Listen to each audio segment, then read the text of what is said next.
Buenas tardes, y de inmediato vamos a escuchar al señor don Gilbert Camacho de la SUTEL, al cual, como siempre se dice, cuando tenemos visitas nos portamos bien, así es que con toda el nivel que a ustedes les corresponde de seriedad y disciplina, vamos a escuchar a los señores invitados y ojalá se lleven una buena imagen de nuestra escuela, con que han participado con estudiantes muy activos, atentos al escucharle, y aprovechar el momento en que ellos están acá con nosotros, que han hecho un esfuerzo de sus instituciones para estar aquí, compartiendo con todos nosotros las experiencias de cada una de las instituciones que representan, y en consecuencia, para efectos de la cátedra, tener una visión general de lo que es el Estado regulador, al menos en 3 de las instituciones que están hoy aquí con nosotros. Gracias.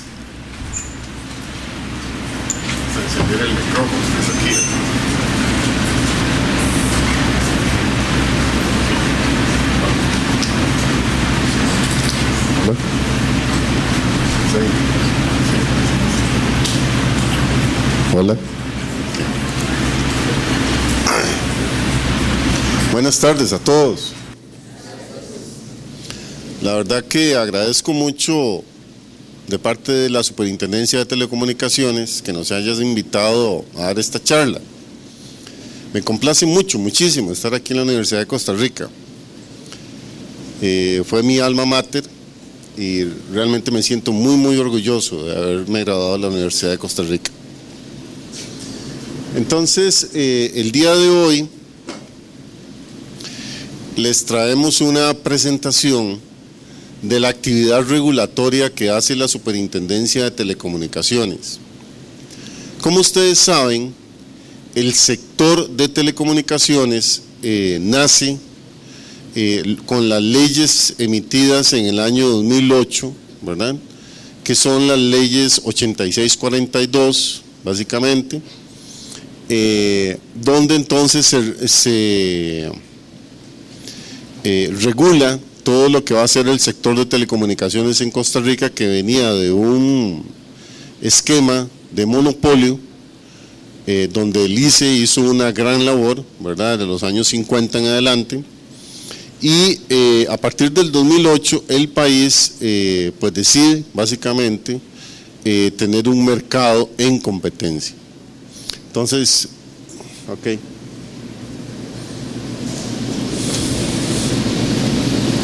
Yo la tengo. Disculpen.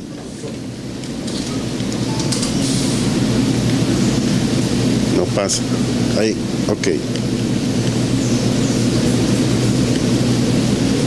Ok, entonces les estaba indicando que a partir de la Ley General de Telecomunicaciones, que fue emitida en el junio del 2008, se crea básicamente lo que se llama el sector de telecomunicaciones. Es un modelo caracterizado básicamente por la prestación en competencia de los servicios de telecomunicaciones. En este momento tenemos más de 122 operadores de telecomunicaciones en Costa Rica, y representa el sector, está representando en este momento el 3% del Producto Interno Bruto del país. En otras palabras, ya es un sector con un peso muy considerable en la economía del país. Está generando más de 11.500 empleos, y me complace decir que son de esos empleos, casi 3.000 de esos empleos vienen del sector femenino, ¿verdad? Entonces hay una gran cuota también del sector femenino en este sector. Hay muchas ingenieras, economistas, técnicas, etcétera, que ya están aportando para el sector. Es un sector donde entonces tenemos varios operadores, está el ICE, Colby, Movistar, Telefónica, Tuyo, que es un operador virtual, la JASEC de Cartago, ¿verdad?, que originalmente era una compañía eléctrica y ahora incursiona fuertemente en telecomunicaciones. Está Copelesca, que es una cooperativa, ¿verdad?, que está en la zona norte del país, donde tiene televisión por cable y también internet. Y bueno, está, como todos saben, Claro, Cabletica, la empresa de servicios públicos de Heredia, ¿verdad? Entonces es un sector básicamente formado por varias empresas en este momento.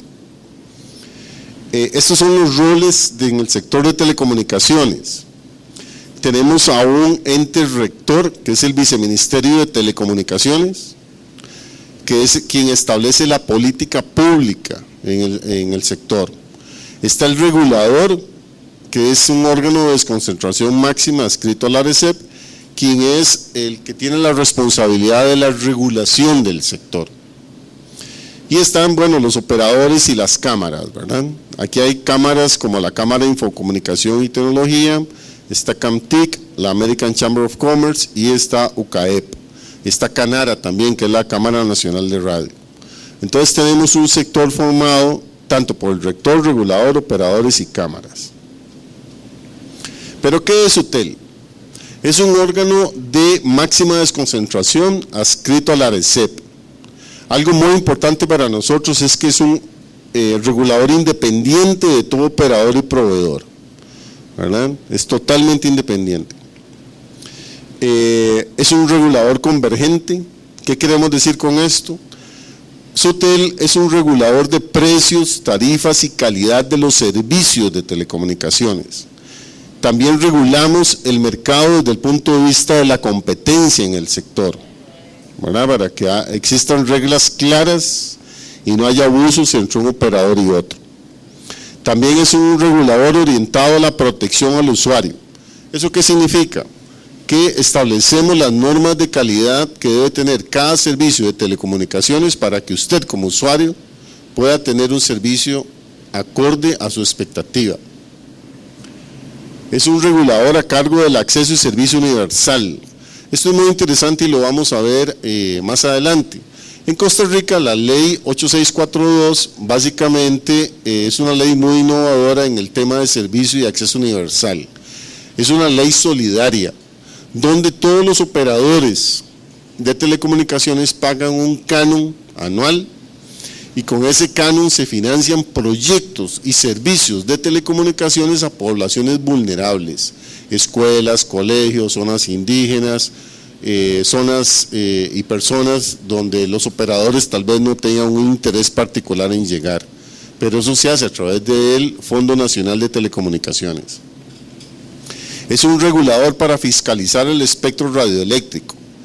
En SUTEL tenemos todo un equipo de personas y un equipo técnico, todo un sistema nacional de gestión y monitoreo de espectro para saber exactamente qué operador, en qué frecuencia está y qué cobertura tiene. Básicamente entonces esas son las funciones básicas de SUTEL. ¿Qué servicios regula la SUTEL? Son servicios de telecomunicaciones disponibles al público. En otras palabras, son servicios prestados a cambio de una remuneración, ¿verdad?, que pueden ser brindados a través de redes fijas o inalámbricas mediante diferentes tecnologías. Hoy en día las telecomunicaciones tienen varias tecnologías para lograr, digamos, que ustedes como usuarios tengan acceso. Yo puedo llegar a internet a través de un servicio inalámbrico, un servicio celular, un servicio XDSL que está en mi casa, a través de fibra óptica, etc. Entonces, todos los servicios que son brindados a cambio de un pago son los servicios de telecomunicaciones. Este es el modelo general de regulación. Es un regulador, entonces, como les estábamos explicando, de precios, tarifas y calidad de los servicios. Tenemos, una de nuestras obligaciones es promover la competencia en los mercados de telecomunicaciones al establecer regulación y reglas claras para que los operadores puedan competir, ¿verdad? Para que los operadores puedan brindar correctamente sus servicios. También está, otro objetivo sería promover el mayor beneficio para los usuarios finales de los servicios de telecomunicaciones. Eso tiene que ver con los derechos de los usuarios. Los usuarios tienen que saber a la hora de firmar un contrato con su operador cuáles son sus derechos y cuáles son los beneficios que van a obtener de ese servicio. Y tiene que estar regulado mediante un contrato que está homologado en la SUTEL, ¿verdad? Por ejemplo. El otro tema también es la eficiente y efectiva administración del espectro radioeléctrico. El espectro radioeléctrico son las ondas hertzianas por las cuales los servicios de telecomunicaciones llegan hacia usted. Por ejemplo, cuando usted usa su teléfono celular y se conecta a internet, está haciendo uso del espectro radioeléctrico. Cuando usted está en una aplicación inalámbrica, por ejemplo, de una microonda que llega a un centro de oficinas, ese es un servicio que está llegando a través de un servicio de telecomunicaciones. Entonces, el espectro radioeléctrico es, además de ser un bien demanial del Estado costarricense, es el medio, es el camino para poder brindarle servicios de telecomunicaciones, y es un bien muy preciado, ¿verdad? Lo que es el espectro. Estaba hablando también anteriormente de los principios de universalidad y solidaridad en la prestación de los servicios de telecomunicaciones. Hay todo un régimen de acceso y servicio universal en la ley, y ahí se establece lo que se llama el Fondo Nacional de Telecomunicaciones, que como ya había explicado se financia, ¿verdad?, a través de los operadores, y con ese dinero la SUTEL promueve proyectos y servicios de telecomunicaciones para poblaciones vulnerables. El otro tema también es, somos una agencia de competencia, somos autoridad de competencia en telecomunicaciones. Tenemos que vigilar que los operadores compitan en una forma leal y siguiendo la regulación del mercado, ¿verdad? Que no haya, digamos, prácticas anticompetitivas. ¿Cómo se regula esa competencia? ¿Cómo se regula la competencia en el mercado? Nosotros tenemos que promover los principios de competencia, analizar el grado de competencia efectiva. ¿Eso qué quiere decir? El mercado, por ejemplo, de internet por cable o por fibra óptica, en cierta zona, habrán suficientes operadores con una calidad aceptable, a un precio aceptable. Todo ese tipo de estudios los hace la SUTEL. Por ejemplo, en celular, hay suficiente oferta. ¿Cómo está la cobertura? Habrá un operador que tiene más poder que el otro, ¿verdad? Ese tipo de cosas nosotros las vemos. Garantizar el acceso de los operadores y proveedores en condiciones razonables, no discriminatorias. El acceso a las instalaciones esenciales. Eso tiene que ver con lo siguiente: por ejemplo, un operador incumbente, el más grande, como el ICE.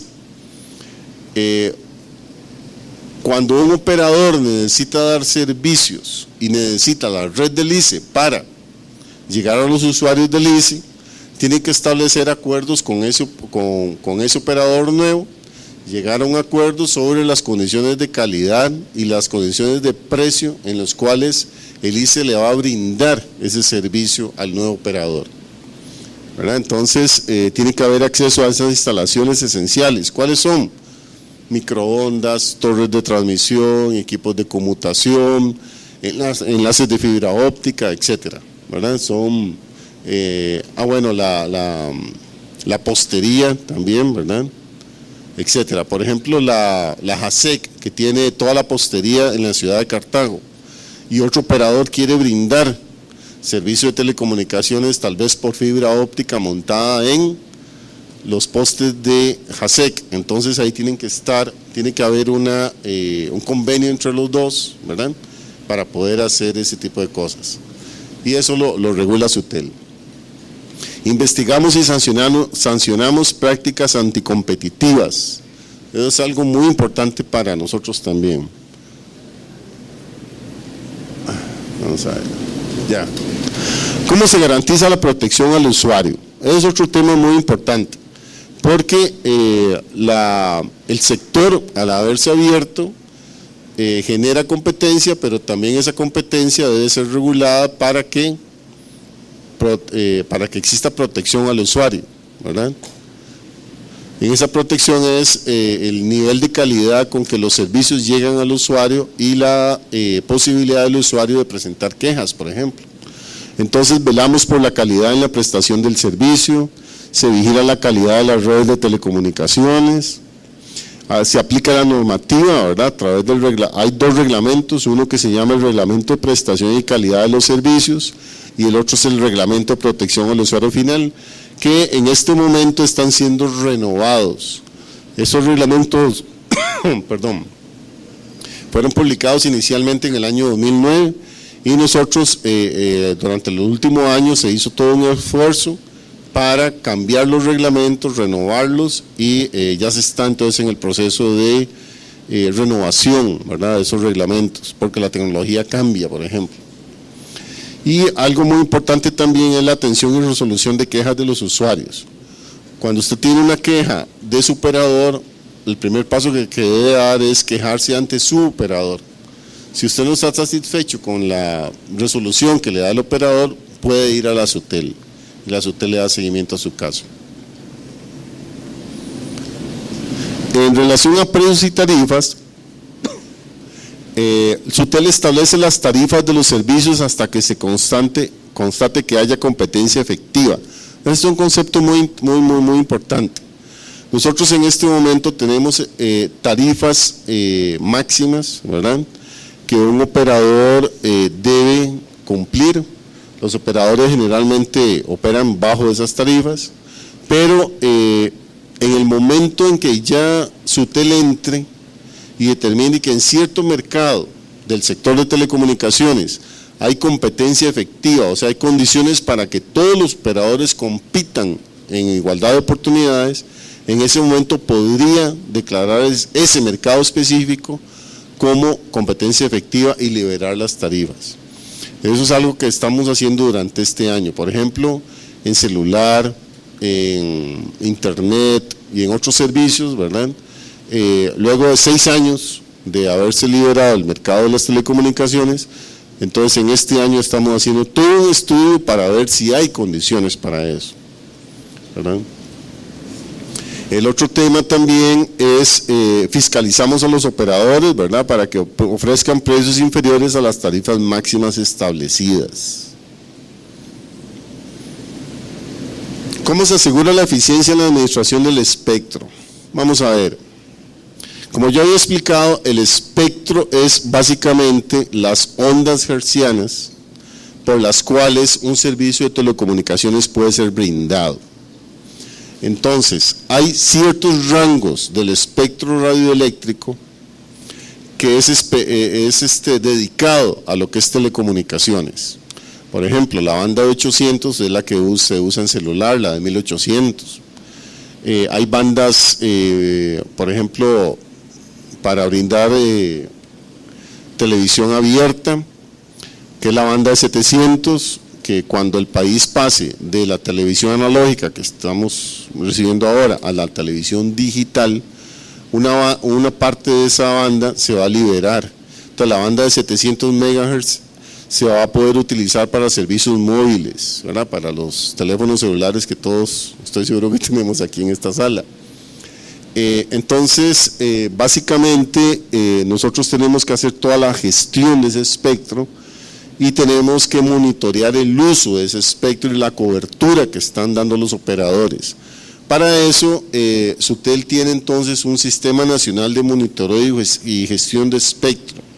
Son 5 estaciones base alrededor del país y 2 estaciones móviles, lo cual nos da la capacidad para saber lo que cada operador está haciendo, ¿verdad?, qué cobertura tiene cada operador y qué nivel de señal está recibiendo en cada en cada sitio del país. Por ejemplo, podemos saber si una compañía móvil está dando servicio en el Alto Guadalupe y a qué nivel de señal tiene usted ahí. También garantizamos una designación justa, equitativa, independiente, transparente, no discriminatoria. Y aseguramos que la explotación de la frecuencia se realice de manera eficiente y sin perturbaciones producidas por interferencias. Eso lo que significa es que un operador funcionando en una banda de frecuencias es donde tiene permiso para operar. Pero si se sale de esa banda, le podría crear interferencia a otro operador que tiene asignada la banda que esté a la par, ¿verdad? Entonces, SUTEL hace revisiones, hace giras a nivel nacional, de tal forma de que nos aseguremos que cada operador está en la banda que le corresponde. El tema de acceso universal tiene que ver con el servicio de acceso universal en forma solidaria. La ley 8642 es una ley muy innovativa, incluso en América Latina, donde designa que cierto porcentaje, que puede ir del 1.5 al 3% los ingresos brutos de cada operador, cada año se le va a pagar a la SUTEL, se le deposita a la SUTEL para que la SUTEL con ese dinero haga proyectos de acceso y servicio universal. También cuando el Estado sale y concesiona una banda de frecuencias, por ejemplo celular, y los operadores pagan ciertos millones de dólares por esa banda para operar durante cierto tiempo, ese dinero también se va a utilizar en proyectos de servicio y acceso universal. Entonces, la situación es que se promueve el acceso a servicios de telecomunicaciones de calidad, de manera oportuna, eficiente y a precios asequibles y competitivos. ¿A quién? A los habitantes de las zonas del país donde el costo de las inversiones no sean financieramente rentable. ¿Eso qué quiere decir? Que los operadores puede ser que no les interese ir a una zona del país porque hay poca gente o porque la gente es de bajos recursos, etcétera. Entonces SUTEL, mediante proyectos de telecomunicaciones, llega hasta esos lugares. Algo muy importante que hay que aclarar es que SUTEL no es un operador de telecomunicaciones. SUTEL hace un concurso, un cartel de licitación pública y un operador lo gana. Algún operador concursa, lo gana y ese operador es el que brinda el servicio. Los habitantes que no tengan recursos, ¿verdad? También el otro tema es dotar de servicios de telecomunicaciones de calidad, de manera oportuna, eficiente y a precios asequibles a las instituciones y personas con necesidades sociales especiales. Entonces ahí es donde entra cuando SUTEL desarrolla un proyecto y se le brinda servicios a los EBAIS, a los ENSINAE, a las escuelas, a los colegios, etcétera, ¿verdad? Se diseña un proyecto, ese proyecto se licita, algún operador lo va a ganar y ese operador ofrece el servicio y SUTEL le paga por ofrecer el servicio. También algo muy importante que es el tema de la reducción de la brecha digital, ¿verdad?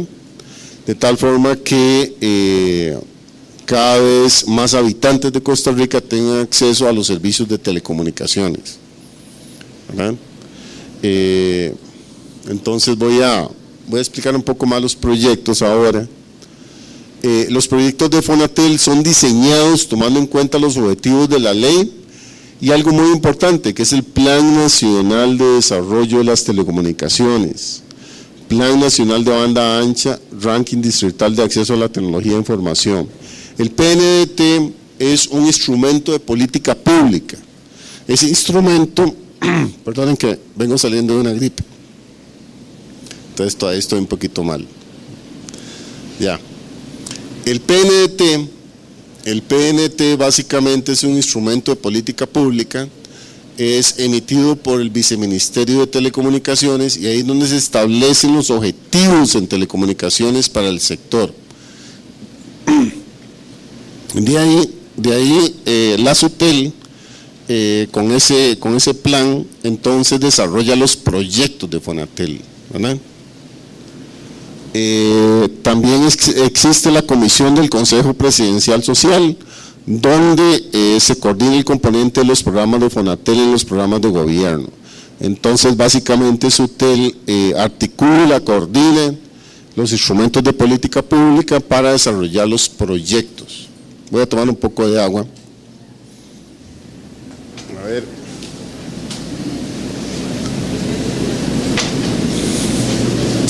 Las gripes son peores cuando uno pasa de los 50. Entonces, hay que cuidarse más. El tema de Fonatel en el acceso universal, nosotros tenemos ya proyectos desarrollados, estamos en la Roxana de Pocosí, los Chiles, zona norte, ¿verdad? Todo zona norte ya están en ejecución, hay proyectos ya ahí, ¿verdad? Beneficiando a miles y miles de costarricenses. Algo muy interesante es que ya fueron adjudicadas toda la zona sur, también beneficiando a miles de costarricenses para llevar servicios de telefonía e internet a una zona como la zona sur, que no sé si ustedes han tenido la experiencia de visitar, pero es una zona bastante deprimida. Está también Upala, bueno, San Carlos ya lo dije, zona norte, Sarapiquí. Estamos desarrollando, formulando ya el proyecto para ir a la zona atlántica, luego va a venir todo el Pacífico y luego terminamos con el Valle Central. Eso es, digamos, a nivel de proyectos. También estamos desarrollando un proyecto nuevo para darle un subsidio a las personas que necesitan servicios de telecomunicaciones, no importando el lugar del país donde está, pero sí su condición económica. Por ejemplo, si es un estudiante de bajos recursos, entonces se le brinda un subsidio para que pueda tener servicio de telefonía fija y de internet y además un computador para que pueda desarrollarse. ¿Cómo se financia la SUTEL? La SUTEL básicamente se financia a través de una contribución parafiscal que recoge el Ministerio de Hacienda, y esa contribución parafiscal va directamente a los proyectos del Fondo Nacional de Telecomunicaciones. En este momento está en 1.5 de los ingresos brutos de los operadores. Cada año ese dinero entra primero al Ministerio y después a la SUTEL. La SUTEL ya tiene un fideicomiso con el Banco Nacional de Costa Rica para administrar los fondos y ejecutar los proyectos. El canon de regulación lo pagan todos los operadores, ¿verdad?, del sector, y está también el canon de espectro. El canon de espectro lo paga solamente aquellos concesionarios que tienen concesión de espectro radioeléctrico, y va a depender del número de frecuencias o del ancho de banda que esté utilizando ese operador. Por ejemplo, el ICE, Claro, Telefónica, ¿verdad? O sea, compañías que usan el espectro radioeléctrico. Esas compañías entonces también pagan un canon anual. Y esta es la forma como se financia realmente SUTEL. Entonces, SUTEL se está financiando a través de los operadores de telecomunicaciones. ¿Con cuáles entidades se relaciona la SUTEL? En telecomunicaciones a nivel internacional hay muchos organismos de regulación. Uno es el ITU, la Unión Internacional de Telecomunicaciones. El otro es Comtelca, que es la Comisión de Telecomunicaciones de Centroamérica. La otra es la CITEL, que es parte de la OEA, ¿verdad? Y Regulatel, que es el Foro Latinoamericano de Entes Reguladores de Telecomunicaciones. Son organismos con los cuales nosotros nos debemos relacionar para ver qué está pasando en telecomunicaciones a nivel internacional, por dónde va la regulación. Y aquí a nivel nacional, nosotros somos un organismo de desconcentración máxima de ARECEP, nos relacionamos mucho con el MISID, con la Procuraduría, con la Contraloría, Ministerio de Hacienda, Poder Judicial, COPROCOM, que es la Comisión para Promover la Competencia. Les rendimos cuentas a la Asamblea Legislativa, a la Defensoría de los Habitantes y tenemos mucha relación con el COMEX por el tema del servicio exterior, ¿verdad?, del comercio exterior. Ahora que Costa Rica quiere entrar a la OCDE, ¿verdad?, por ejemplo. Aquí, ya para terminar, les voy a contar un poquito de lo que es el sector de telecomunicaciones. Les he traído los indicadores del año de 2013, a diciembre del 2013. Ahora el 30 de junio, ya SUTEL va a publicar los datos de los indicadores de telecomunicaciones a diciembre del 2014. pero lógicamente yo no podía traer los de los últimos, pero sí traigo los del 2013. Y aquí se va a ver la fortaleza del sector. Ingreso total en millones de colones para el sector son más de 539 mil millones de colones. Al 2013 representaba un 2.4% del Producto Interno Bruto, en este momento representa el 3% del Producto Interno Bruto. O sea, somos un sector, o el sector es un sector ya muy importante para la economía nacional. La inversión con respecto al PIB, lógicamente en el año 2011-2012, que era cuando los operadores estaban desplegando sus redes inalámbricas de fibra óptica, etcétera, torres a nivel nacional, ahí fue un 2% del Producto Interno Bruto, pero la inversión continúa, ¿verdad? Vean que es el 1%. Entonces, los operadores están invirtiendo mucho dinero en este país. Recurso humano, 10.000 personas, en este momento ya hay como 11.500 y un poquito menos de 3.000 del sector femenino. El recurso humano empleado total representa más o menos el 0.5% de la población activa, ¿verdad?, que puede trabajar. Aquí hay algo muy interesante. Desde el año 2012 hay más SIMs celulares en Costa Rica que personas, lo cual es una tendencia mundial, ¿verdad? Yo por lo menos tengo dos, mi personal y el de la SUTEL. El hijo mío creo que también tiene dos, no sé para qué, seguro uno para hablar con la mamá y otro con la novia, debe ser algo así.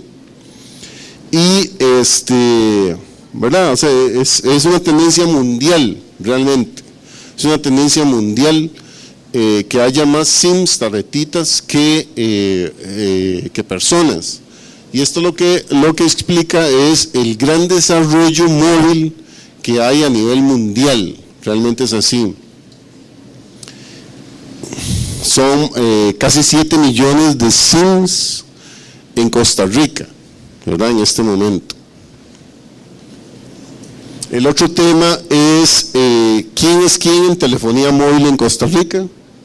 Vean ustedes que en el 2011 teníamos como 3,5 millones de usuarios celulares, pero en el 2013 tenemos más de 7 millones de usuarios celulares, ¿verdad? Y el operador ICE, que es del Estado, junto con Full Móvil y Tuyo Móvil, que son operadores virtuales del ICE, solo el ICE representa un 61% del pastel, ¿verdad? En realidad, si se suma a Full Móvil y Tuyo Móvil sería un 63%. Y cada uno de los operadores nuevos, sería Claro y Telefónica, tienen alrededor de un 18% del mercado. En otras palabras, el pastel se hizo más grande y el operador del Estado es el más grande, es el más importante en este momento. Y la tendencia para el 2014 se mantiene, ¿verdad? El ICE sigue siendo el operador más importante. Esto es una proporción de tráfico de voz móvil según la modalidad de pago. Ustedes pueden tener un servicio móvil prepago o postpago, ¿verdad? ¿Saben la diferencia? Entonces, en prepago tenemos un 68%, y en postpago un 32%. El prepago ha venido a popularizar y a dinamizar el mercado de las telecomunicaciones. También el tema del acceso a internet fijo a nivel nacional, tenemos un 10.3% de la población, ¿verdad?, tiene acceso a internet fijo, ¿verdad?, internet fijo. ¿Qué quiere decir? A través del XDSL, que es el cablecillo del par de cobre del ICE, ¿verdad?, o por cable de fibra óptica o cable coaxial, que son las operadoras, por ejemplo, Tigo, etcétera, Telecable, Copelesca en el norte. Perdón, aquí ya le estoy haciendo la tarea a don Eric, pero no sé cómo devolverme. Bueno, básicamente esa era la presentación de SUTEL. El mensaje final es que El sector de telecomunicaciones es un sector dinámico, pujante, que ayuda a la economía nacional, y SUTEL es una institución que está regulando ese mercado para que cada vez más el sector sea más importante en la economía y tengamos más beneficios nosotros como usuarios. Y bueno, muchas gracias, jóvenes.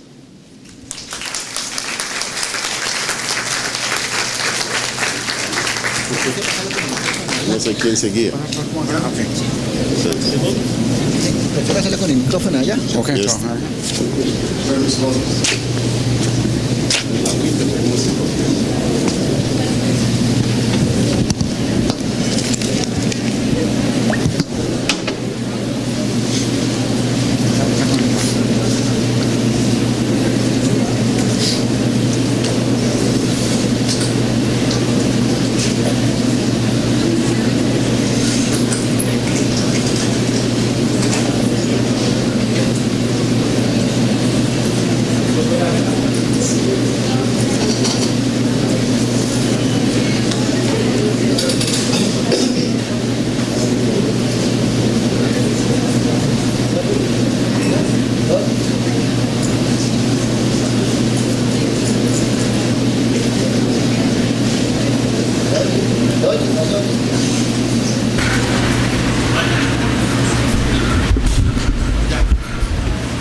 ¿Aló? Ya, ok. Bueno, buenas tardes a todos. Mi nombre es Marlon Young, yo también trabajo aquí en el Instituto de Investigaciones en Ciencias Económicas en las noches, ¿verdad? Por las cuestiones de horario, entonces ahí con varias gente nos sentamos ahí a escribir, pero a escribir cosillas de cosas esotéricas relacionadas con econometría y modelos econométricos y ese tipo de cosas, ¿verdad? De hecho, para hacer publicidad, de hecho en el instituto tenemos un modelo que es el modelo macroeconométrico de Costa Rica, y trimestre a trimestre ahí ven a Max, que es el director, saliendo y hablando sobre los pronósticos de los modelos, de cuánto va a ser el PIB de la economía y la tasa de interés y todo ese tipo de cosillas, ¿verdad? Pero también tenemos otro modelo que es un modelo de equilibrio general estocástico dinámico. ¿Y eso por qué es importante? Bueno, ¿y por qué lo vengo a colación? Porque a veces cuando se mide, cuando ya sigamos, se trata de ver el efecto de un cambio tarifario, por ejemplo en electricidad, no es el efecto mismo en el cambio en la tarifa, ¿verdad? No es el efecto, digamos, de un cambio en un 3% que va a bajar la tarifa. Bueno, es todo el efecto macroeconómico que tiene eso, ¿verdad? Es como en el curso de Principios de Economía 1, ¿verdad?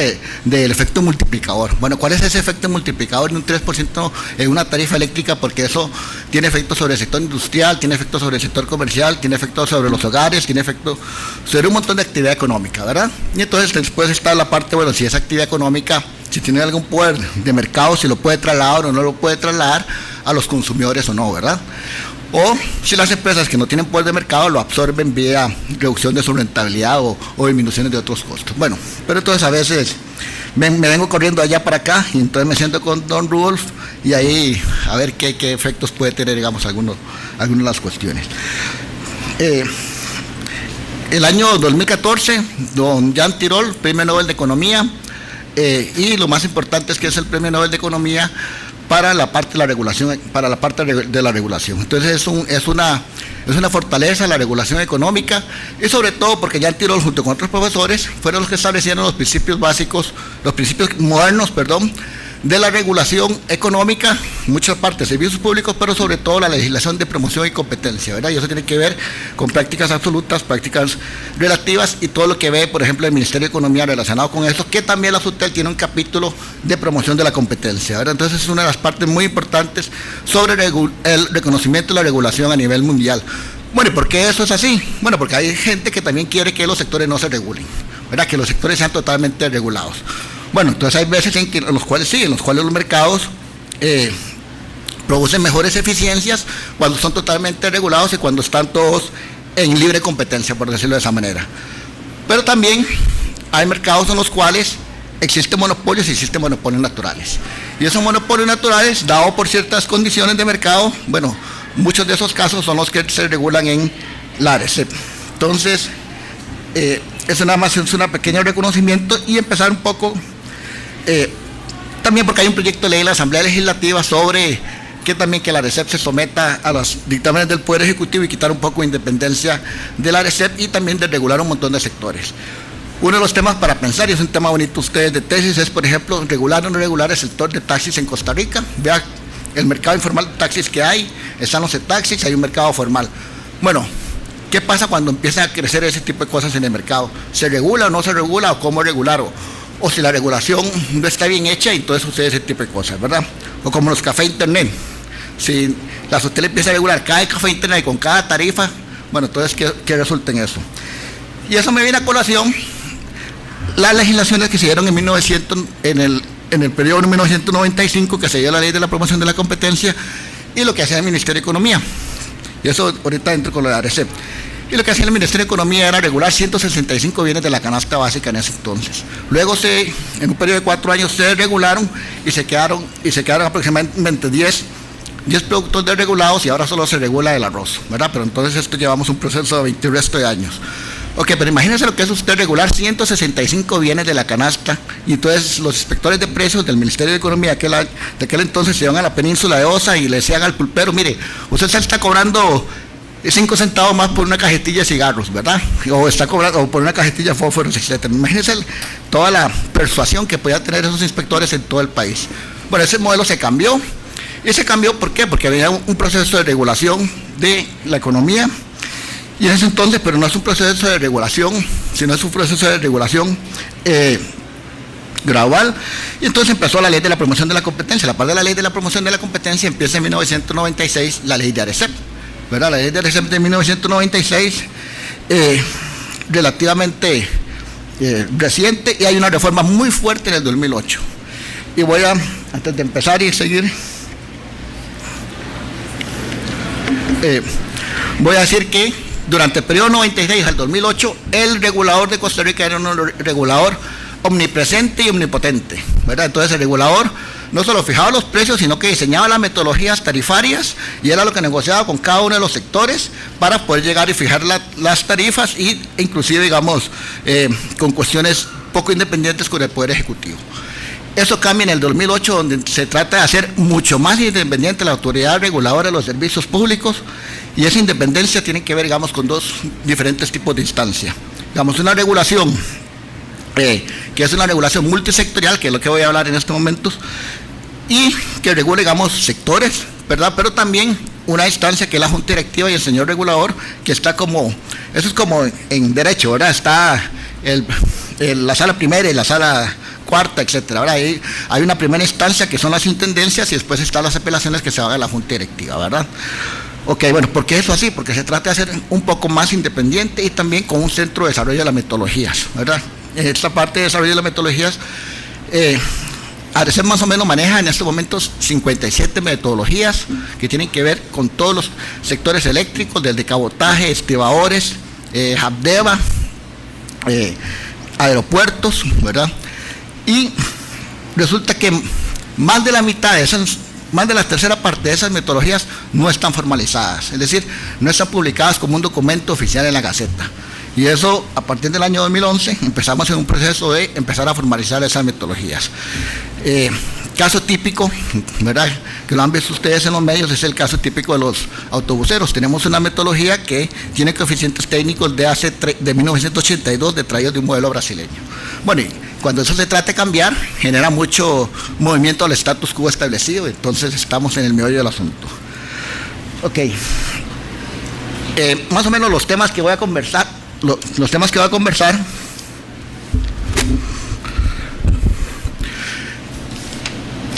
es, bueno, ¿por qué regular los servicios públicos? Es redundante la regulación en un ambiente de servicios públicos estatizados. ¿Cuáles son las ventajas y desventajas de un regulador multisectorial versus sectoriales? Y cómo ha sido la experiencia de Costa Rica. Y estos reguladores multisectoriales versus sectoriales es por el lado, digamos, de muchos países en los cuales existe, digamos, una oficina de regulación de energía por un lado y una oficina de regulación de aguas por otro lado, etcétera, ¿verdad? Bueno, aquí se vio que la ventaja, tratar de maximizar las economías de escala de un país pequeño, y entonces tenemos un regulador multisectorial. Con la ley de la reforma del 2008, ¿verdad?, que es la ley general de telecomunicaciones, con el Telesex, con Estados Unidos, efectivamente telecomunicaciones es un sector muy importante, y es una superintendencia que se regula, digamos, aparte, con un consejo de desconcentración máxima. bueno, eso es un poco historia y era el carácter monopólico de los servicios públicos y por qué de regular o irregular. Entonces, antes, en el siglo permanecían los servicios, la idea de que los servicios de infraestructura, electricidad, telecomunicaciones, agua eran monopolios naturales, es decir, mercados que son no contestables, que no puede haber facilidad de entrada ni de salida. Ese es el concepto del mercado no contestable a la OMOL. Y entonces habían aspectos de rendimientos crecientes a escala, ¿verdad? Entonces, yo aumento la producción, hay rendimientos crecientes a escala, eso me permite bajar los precios y en el largo plazo yo puedo obtener ganancias monopólicas, ¿verdad? Y por otro lado, está la inestabilidad de precio de la demanda, es decir, no es tan fácilmente sustituir el agua, son bienes como, no hay una sustituibilidad muy fuerte. Entonces, esta era la parte que se creía que muchos de estos servicios públicos eran monopólicos. Esos monopolios eran inevitables. Aquí. Ok. Si esos monopolios públicos eran inevitables, ¿cómo se limitaba el poder de estos prestadores de estos servicios, ¿verdad? Entonces, la pregunta es, bueno, yo establecía precios monopólicos o le fijaba esos precios. ¿Cómo yo le fijaba esos precios? Eso viene desde 1800 por ejemplo, en Estados Unidos, que hay un dictamen de la Corte, y es un caso de electricidad, donde dice, mire, usted tiene que darle una rentabilidad justa y razonable para que tenga una retribución competitiva y le pague servicio al costo. Entonces, a partir de ahí empieza, digamos, un primer principio, ¿verdad? Es un concepto básico. Yo tengo que regular por servicio al costo, es decir, darle, entre comillas, todos los costos necesarios y darle una rentabilidad, que esa rentabilidad sea competitiva, es decir, que me pague el costo de oportunidad y yo utilizar esos recursos. Bueno, eso significó un método de tasa de retorno y eso es un método que desde 1800 hasta la fecha se viene usando. Ok, pero no solo existen esos métodos, sino existen otros tipos de métodos. Otra parte, limitar el poder de los prestadores, bueno, deterioro, calidad, continuidad o acceso universal. Aquí hay un punto muy importante y es, si yo regulo precios, pero también tengo que regular o fiscalizar la calidad, ¿verdad? Y entonces eso es una de las partes importantes. Entonces está toda esta parte, digamos, en agua, en electricidad y en transporte, cómo regular esa calidad. En transporte tenemos un problema, y es que también hay regulaciones que, lo vamos a ver, hay regulaciones que están compartidas con otros entes, ¿verdad? Entonces ahí hay aspectos en donde a veces el Estado dice que los usuarios dicen no se ponen de acuerdo quién regula qué, pero sin embargo está establecido por ley. Costa Rica, nosotros somos muy buenos para hacer las leyes, ¿verdad? Pero también a veces somos muy buenos para enredar las leyes. Y entonces eso es lo que sucede con el caso del transporte público en Costa Rica, entre las competencias de ARECEP y las competencias del Consejo de Transporte Público. Entonces, en ese entonces, si los monopolios públicos eran inevitables, dado esas condiciones de mercado no contestable, ¿qué sucedía? Bueno, sucedieron dos casos. El caso de Europa y América Latina, hagamos todo en manos del Estado, pongamos todos esos monopolios en manos del Estado y la estatización, ¿verdad? En Francia, la electricidad de Francia, todas las generaciones de Inglaterra, ¿verdad? Etcétera. Entonces, todo en manos del Estado. Y por otra parte, la otra visión del mercado fue, bueno, Estados Unidos sí, el Estados Unidos fue, no, más bien regulemos esos monopolios. Es decir, no los estaticemos, sino que los vamos a regular y entonces empieza todo este tipo de regulaciones en los Estados Unidos. ¿Qué pasó? Ambos modelos resultaron ser insuficientes. Esa insuficiencia se dio por términos de calidad y un montón de cosas. Por ejemplo, mala regulación en Inglaterra causaron que trenes chocaron, mala regulación en California en el año 2000 y 2001, crearon toda esa crisis de los precios excesivos en California, en el mercado spot de California, ¿verdad? Que los precios aumentaron hasta 1000% de esos mercados spot. Bueno, y eso fue por una mala regulación. Mala regulación también en telecomunicaciones en los Estados Unidos, donde, por ejemplo, hay estudios demostrables sobre los efectos que provocaban que yo llamara de un estado a otro, entonces que la otra persona tenía que pagar también por la llamada que yo recibía. Entonces todos esos estudios está demostrado, digamos, de cómo una mala regulación induce, digamos, a pérdidas en el bienestar. Bueno, entonces, ¿qué tenemos? Tenemos dos casos, ¿verdad? Tenemos también los dos casos. En el lado de la estatización, se dieron cuenta entonces que ese principio de pasar de manos del Estado y estar regulando eso en manos del Estado, que se dio en Latinoamérica y en Europa, bueno, la privatización de todos esos servicios públicos. Y por la otra parte, en Estados Unidos se dieron cuenta de que esa regulación fue excesiva, ¿verdad? Y esa regulación excesiva produjo ineficiencias, y produjo ineficiencias no solo en la calidad de los servicios, sino también en el bienestar. ¿Cuál fue la solución? De regular esos monopolios. Ok. Nosotros tratamos de ser pragmáticos y estar en un punto medio. Dice Jean Tirole también que siempre existe un refinamiento para que el juego tenga solución, ¿verdad? Entonces eso es muy importante. Siempre en Costa Rica significa que hay que buscarle la comba al palo, ¿verdad? La falsa premisa. Entonces la primera falsa premisa es que si yo todo lo pongo en manos del Estado, no es redundante regularlos. ¿Por qué? Bueno, porque per se el Estado se regula a sí mismo, ¿verdad? Eso es una falsa premisa. La autorregulación de los entes estatales fue ineficaz en el control de los costos de operación e inversión. Pasa todas estas cuestiones de sindicatos, burocracia, mala asignación de los recursos, presiones políticas, captura de todas estas empresas estatales, cortoplacismo, ¿verdad? El caso típico es agua, ¿verdad? El caso típico es agua. No se aumenta la tarifa en Cartago el agua para no provocar de quejas de los consumidores, y sin embargo todavía no se sabe dónde están los planos de los acueductos en Cartago, ¿verdad? De agua. O sea, eso es increíble, todavía no se sabe dónde están los planos del acueducto subterráneo de Cartago. Bueno, entonces el caso típico de cortoplacismo es agua. Tarifas, también regulamos. Entonces, bueno, no voy a aumentar las tarifas en buses para que no tenga impacto sobre la inflación. Calidad de inversión, con frecuencia se vuelven variables de ajuste. Bueno, y la experiencia me mostró que la regulación de los monopolios estatales no es redundante, sino que es más que necesaria.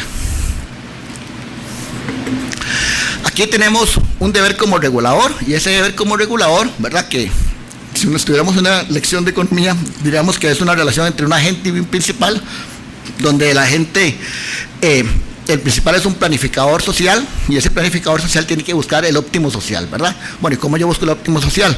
Bueno, yo busco el óptimo social si yo puedo ejercer ese poder para buscar ese óptimo social. Bueno, y ese óptimo social lo busco a través de un método regulatorio, y ese método regulatorio puede ser contratos, ¿verdad? Y esos contratos son contratos tarifarios o contratos de calidad.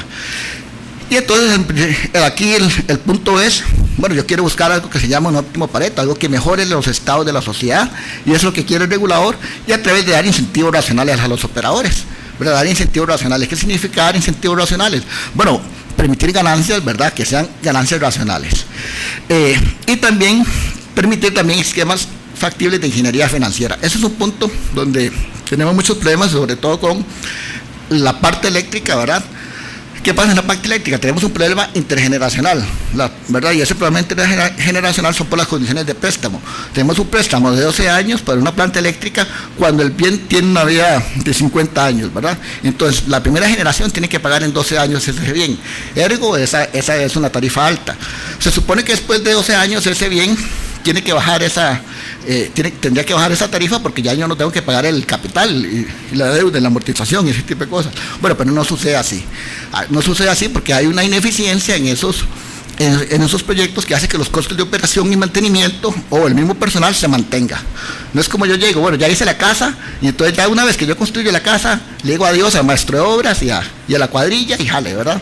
No, sino que entonces yo hice la casa y entonces sigo manteniendo al maestro de obras y a la cuadrilla ever and forever, ¿verdad? Entonces, bueno, eso es lo que sucede con estos esquemas que se han dado mucho en las plantas de generación eléctrica, y aquí entonces estamos tratando de ver esos modelos de ingeniería financiera. Obviamente asegurar equidad intergeneracional y asegurar estándares de calidad. Y principio básico, ¿verdad? Principio fundamental, todo debe ser legalmente viable. Hay muchas maneras de regular, ¿verdad? Hay muchas maneras de regular. Hay precios uniformes, precios lineales, precios no lineales, precios discriminatorios. Por ejemplo, precios en 2 o 3 partes. Por ejemplo, cuando usted en agua, es muy fácil verlo en agua, usted paga un cargo fijo, todo el mundo paga un cargo fijo por agua, que es como el costo fijo, y después ahí va pagando escalonado, ¿verdad? También electricidad. Bueno, ¿es eso justo o no es justo? ¿Por qué ricos y pobres tienen que pagar el mismo nivel de costo fijo de agua, ¿verdad? Digamos, si alguien lo piensa desde el punto de vista de impuestos sociales, porque no es un impuesto, no es una tarifa que va conforme al consumo. Bueno, entonces, pero los esquemas están así.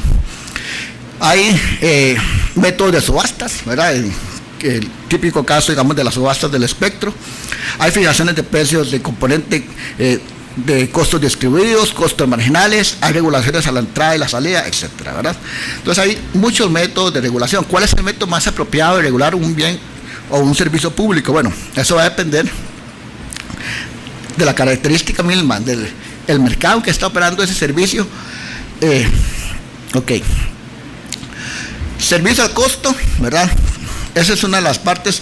Bueno, entonces dice servicio al costo, entonces el costo se ve como un embudo, ¿verdad? Ese modelo de servicio al costo es un embudo donde llegan todos los operadores, los grandes operadores, y ahí meten todos los costos habidos y por haber, ¿verdad? Entonces es un embudo. Bueno, entonces, ¿qué hace la autoridad reguladora? La autoridad reguladora trata de discriminar y ver cuáles costos son los costos apropiados, ¿verdad? Pero entonces eso se vuelve una tarea contable, exhaustiva, ¿verdad?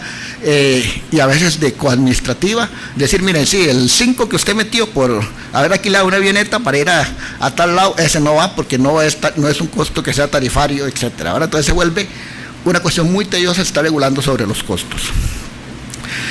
Regular sobre los incentivos, bueno, también tiene sus problemas regular sobre los incentivos, ¿verdad? Porque yo le digo, bueno, si usted se porta mal, yo le bajo la tarifa. Bueno, pero entonces, si le bajo la tarifa, no tengo dinero para invertir. Entonces vuelve ahí un círculo vicioso. También hay algo que se conoce como el efecto de Tinkrete, ¿verdad? Y esto tiene que ver, bueno, si el regulador, si yo veo la información que tiene la empresa y utilizo esa información para ajustar los precios, entonces la empresa tiene menores incentivos para realizar acciones que reduzcan los costos, ¿verdad? Hay un efecto Tinkrete porque yo estoy regulando ex post, es decir, entonces yo tengo todos los costos y entonces yo los veo y regulo sobre esos costos. Entonces, ¿cuál es el incentivo de la empresa de reducir los costos? Si el regulador me va a establecer una tarifa después de yo haber visto los costos, ¿verdad? Entonces ahí tienen sus cosas. Pero también a veces, y el problema es muy fuerte, y es el problema de información asimétrica que hay y el problema de información privilegiada que tienen las empresas, ¿verdad? Las empresas no sueltan esa información, tienen mejor información que el regulador. Entonces, bueno, ¿cómo dar incentivos para que las empresas suelten información, ¿verdad? No es algo no es algo tan fácil. Esto me lo voy a volar, nada más decir que hay muchos métodos de tasa de retorno. Uno de esos es el costo del capital, ¿verdad? Y el costo del capital, hay muchos modelos de regular a través del costo del capital, un costo promedio ponderado del capital, etcétera, ¿verdad? Aquí nada más esto, la parte de información asimétrica, la parte de información asimétrica se resuelve con contratos regulatorios. Y esos contratos regulatorios, por primera vez, ahora, después de tantos años, sometimos a audiencia pública un modelo como el de la regulación para el operador más grande de agua, que es AEA, y ahí donde vamos a someter un contrato regulatorio que tiene que ver con flujos de efectivo. Vamos a cambiar todo el esquema regulatorio que tiene el AEA en estos momentos a través de un contrato regulatorio que es observable y es verificable año con año y es durante periodos de 5 años, ¿verdad? ¿Esto por qué? Bueno, recordemos que el AEA es como el patito feo del Estado que le ha costado mucho invertir. Entonces se le da tarifa, no invierte, se le baja la tarifa, entonces no tiene plata para invertir, entonces se hace un juego, ¿verdad? Bueno, entonces estamos estableciendo contratos regulatorios para generar inversión o infraestructura en la parte de acueductos y alcantarillados. Esto me lo voy a quitar, eso también. Ok. Esto también. Eso también. Okay.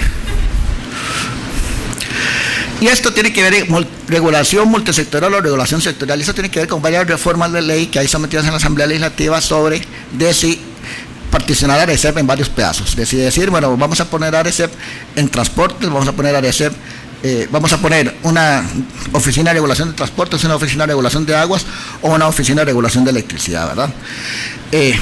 Y esto tiene que ver más bien con la virtud de tener un regulador que sea multisectorial y tener varias instancias de apelación. Ok. Aquí, ¿cuál modelo de regulación? Si sectorial o multisectorial, y aquí tiene que ver con el peso relativo del regulador. Y lo más importante es que se quiere que el regulador sea un regulador independiente. Bueno, pero el regulador lo elige el Consejo de Gobierno, ¿verdad? Entonces, tiene sus cosillas ahí, también lo ratifica la Asamblea Legislativa. La pregunta es, bueno, ¿cuál es ese grado de influencia política de esas decisiones? Y esta es la parte de captura regulatoria, ¿verdad? Cómo los grupos de presión tratan de capturar al regulador.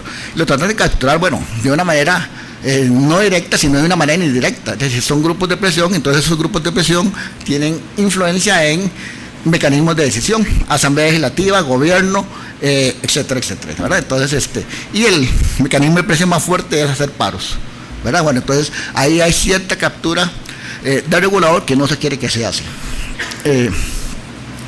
Se quiere que la regulación sea multisectorial. Somos un país pequeño, cuesta encontrar especialistas en la parte de regulación, entonces necesitamos gente especializada, ¿verdad? Y aquí tenemos, el regulador se convierte en un multiagente con varios principales, entonces sería el regulador y las intendencias. De nuevo, aquí esto es decir que los regulados tienen un profundo campo a regular. Los regulados son los que conocen sus verdaderos costos y pueden ocultar información. Y también efectivamente pueden pagar mejores técnicos especializados. Ok, la experiencia de Costa Rica como un regulador multisectorial, y el punto es, bueno, somos un país pequeño, tenemos grandes operadores dominantes en cada sector, ¿verdad? Estos operadores tienen algunos poder concentrados, algunos tienen poder de mercado. Electricidad, el ICE, la empresa de servicios públicos de Heredia, JASEC, hay 9 empresas distribuidoras de electricidad también. Como dato curioso, y dato de vergüenza ajena y vergüenza propia y vergüenza país, es que las metodologías de generación, distribución y transmisión de electricidad hasta hace un año no están formalmente establecidas y publicadas en la Gaceta. Después de historia del ICE, no sé cuántos años tiene el ICE, ¿verdad?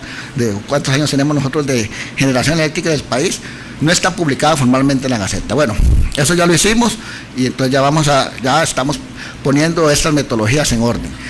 Lo mismo también con la parte ahora de generación distribuida. Hay una norma que se llama la norma POACEN, que es la norma de acceso al sistema eléctrico nacional.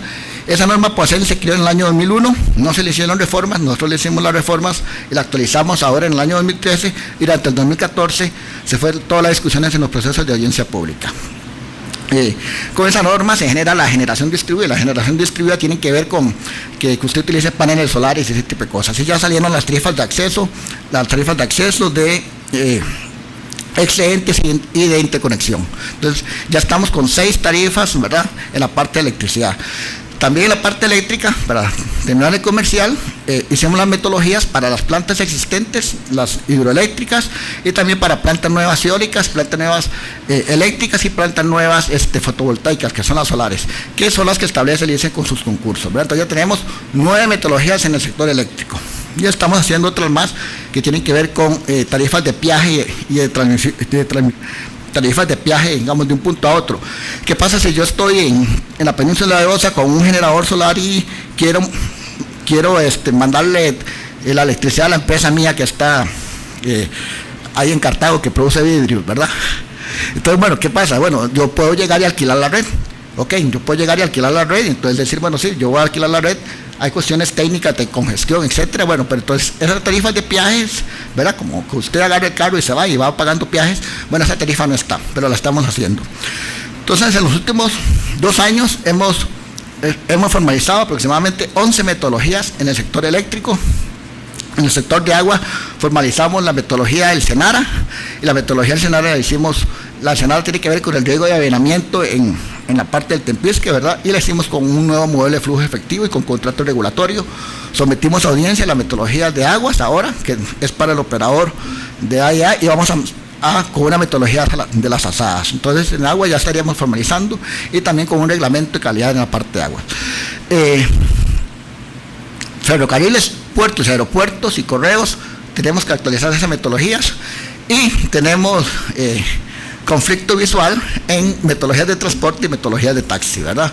Esas metodologías no están formalizadas, la de taxi sí, ¿verdad? Pero hay que hacerle ciertas modificaciones. La de transporte no está formalizada y estamos en ese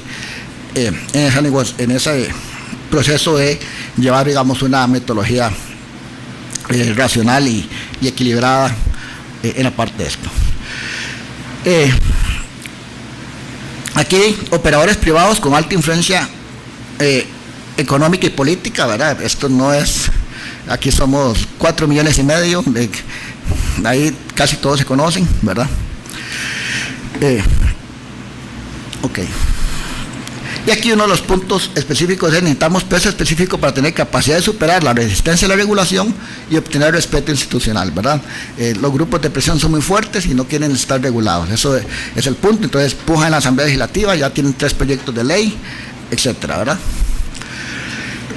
¿Por qué regulación multisectorial? Ya, y aprovechar las economías de escala. Tenemos ingenieros, economistas, administradores, de ambos lados, públicos y empresas, una contabilidad regulatoria uniforme. Estamos con un proyecto de sistema de información regulatoria. Ese sistema de información regulatoria sale el próximo año y estamos con manuales, digamos, son manuales para todos los operadores de llenar todas las cuentas de regulación que ocupa la ARECEP, ¿verdad? Si usted entra, por ejemplo, a la página de la SUGEF, usted ve todos los estados financieros, ¿verdad? Los balances, los estados financieros de todas y cada una de las empresas financieras de este país. Bueno, ¿por qué usted no puede ver eso en la parte de los servicios públicos? Porque yo no puedo ver todos los estados financieros puestos en la página web de todos estos operadores estatales. Bueno, hacia eso vamos, ¿verdad? Una parte multisectorial para aprovechar la gestión del talento y la inversión en capital humana, y atención centralizada de quejas y denuncias. Ahí tenemos varias cosillas en quejas y denuncias. El caso típico es que nosotros le quitamos llegamos, vemos un taxi pirata, le hacemos un procedimiento al taxi pirata, y luego el juez llega y a los 3 meses ya le devuelve el carro, ¿verdad? O en la parte de concesiones de buses, se le quita la concesión a un autobús y a los meses, a las semanas siguientes llega y obtiene un permiso de nuevo para operar esa línea, ¿verdad? Entonces ahí hay ciertos problemillas. ¿Cómo superar las desventajas, verdad? Los juegos de presión siempre van a existir. Entonces siempre van a existir los juegos de presión y los grupos de presión. Entonces, bueno, lo más importante es aquí lograr la transparencia, ¿verdad? Lograr la transparencia y que la gente sepa qué es lo que hace la ARECEP. Todo reformulamos la página web, ¿verdad? Y establecer credibilidad y reputación. Eso a veces cuesta, ¿verdad? Pero estamos en ese tipo de cosas. Y la parte de especialización, ¿verdad? Metodologías de regulación convergentes, claras, transparentes, sencillas, no discrecionalidad, ¿verdad? Y la parte no discrecionalidad de que no permita que un funcionario llegue y pueda alterar, digamos, esas metodologías. Juntamos reglas comunes y tratamiento diferenciado, ¿verdad? Hay contratos para temas transversales. Bueno, cómo tratar el tipo de cambio en todos los operadores, ¿verdad? Cómo tratar, digamos, las tasas de interés que se le va a reconocer a todos los operadores. Y trato diferenciado, bueno, van a depender, digamos, de los esquemas de ingeniería financiera que tenga cada uno de estos.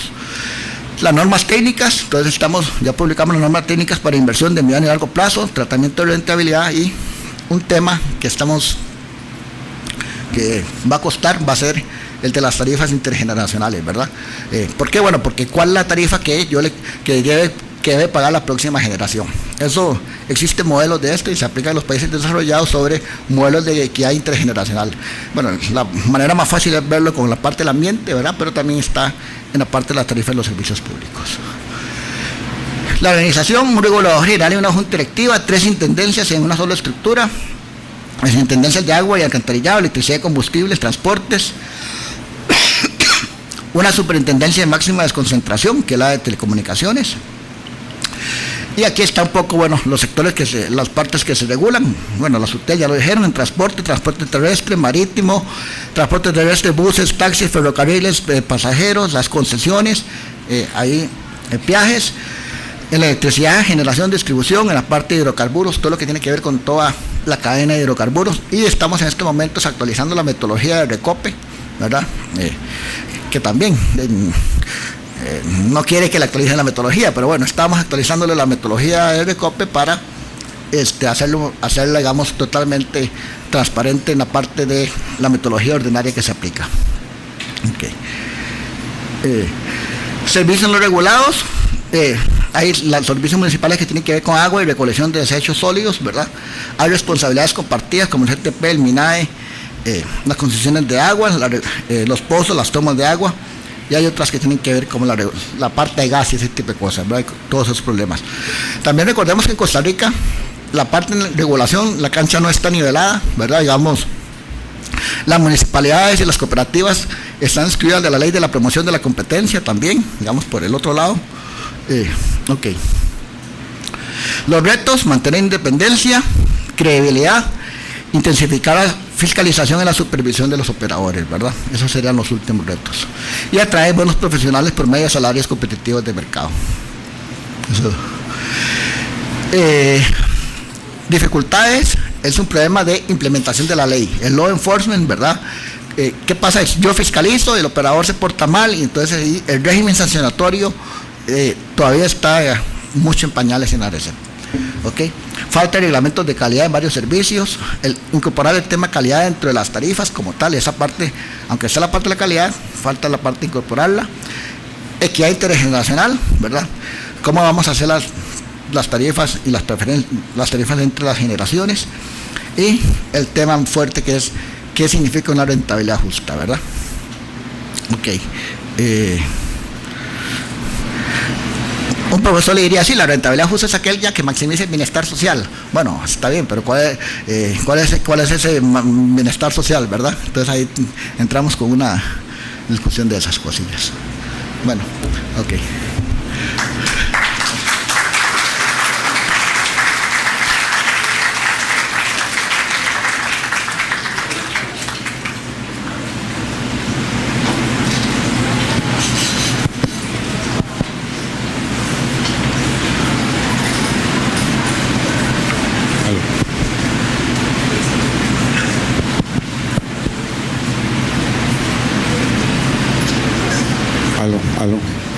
Aló. Ah, sí, sí. No se preocupe.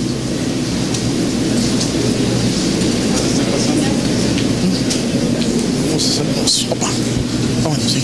Perfecto, muchas gracias. Muy buenas tardes, tengan todas y todos ustedes. ¿Cómo les ha ido? Bien. ¿Que ya final de semestre? Bueno, hay mucha suerte. Yo sé, yo pasé aquí muchos junios también y sé que es complicado, así que mucha suerte, de verdad. Muchísimas gracias por el espacio, a la Escuela de Administración Pública, a la Universidad de Costa Rica, porque en realidad hablar de regulación, cuando a mí me pidieron que hablara de esto, digo yo, mira, son por lo menos 3 días, ¿verdad? Pero no se preocupen, no voy a hablar 3 días, voy a hablar 2. La idea es un poco centrarnos en temas muy concretos y de lo que vivimos los costarricenses. Ya vimos un poco la versión institucional de la regulación, que es importante conocerla, pero también es necesario que desde el punto de vista de los usuarios sepamos que la regulación nunca es neutral. La regulación siempre tiene un objetivo de política pública. Y dependiendo de quién esté al frente de los entes reguladores, así la visión de regulación cambia. Porque la ley generalmente tiene diversas formas de interpretarse. Y nosotros hemos padecido a lo largo del tiempo de diversas formas de interpretación de la ley y les voy a dar algunos ejemplos. Tal vez contarles que Consumidores de Costa Rica, vamos a ver, ¿cómo es esto? Ok. Nosotros somos una organización privada de protección al consumidor.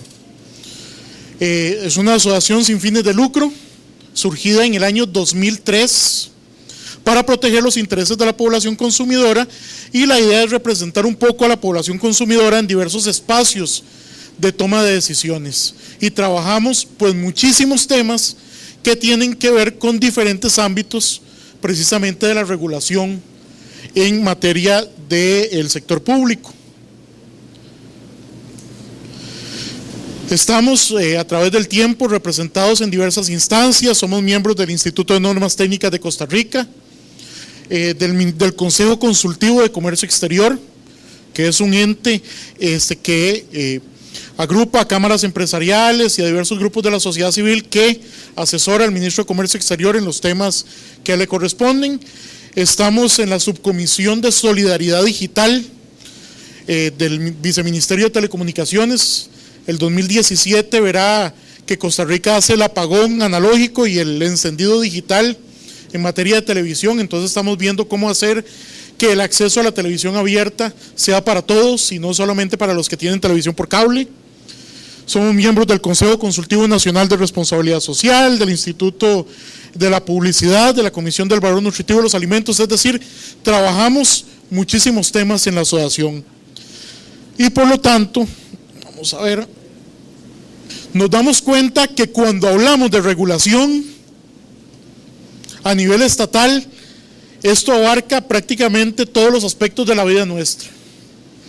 Tenemos algunas instituciones, el Ministerio de Economía, Industria y Comercio, que tiene dos comisiones, una para promover la competencia, que es la COPROCON, la Comisión Nacional del Consumidor, que tiene que ver con los problemas que tenemos diariamente en las relaciones de consumo, el sector financiero, con la SUGEVAL, la SUGEF, la SUPEN, ARECEP, que como vimos ve el tema de servicios públicos, SUTEL Telecomunicaciones, Consejo de Transporte Público, el tema de transporte público, valga la redundancia, el MINAE, que ve temas de energía, de medio ambiente, salud, el MISID, el MAC, que últimamente está en boca de todos con el Servicio Nacional de Salud Animal y el Servicio Fitosanitario del Estado, entre otros. Pero ustedes se dan cuenta que aquí la regulación de diversos mercados permea transversalmente todo el sector público.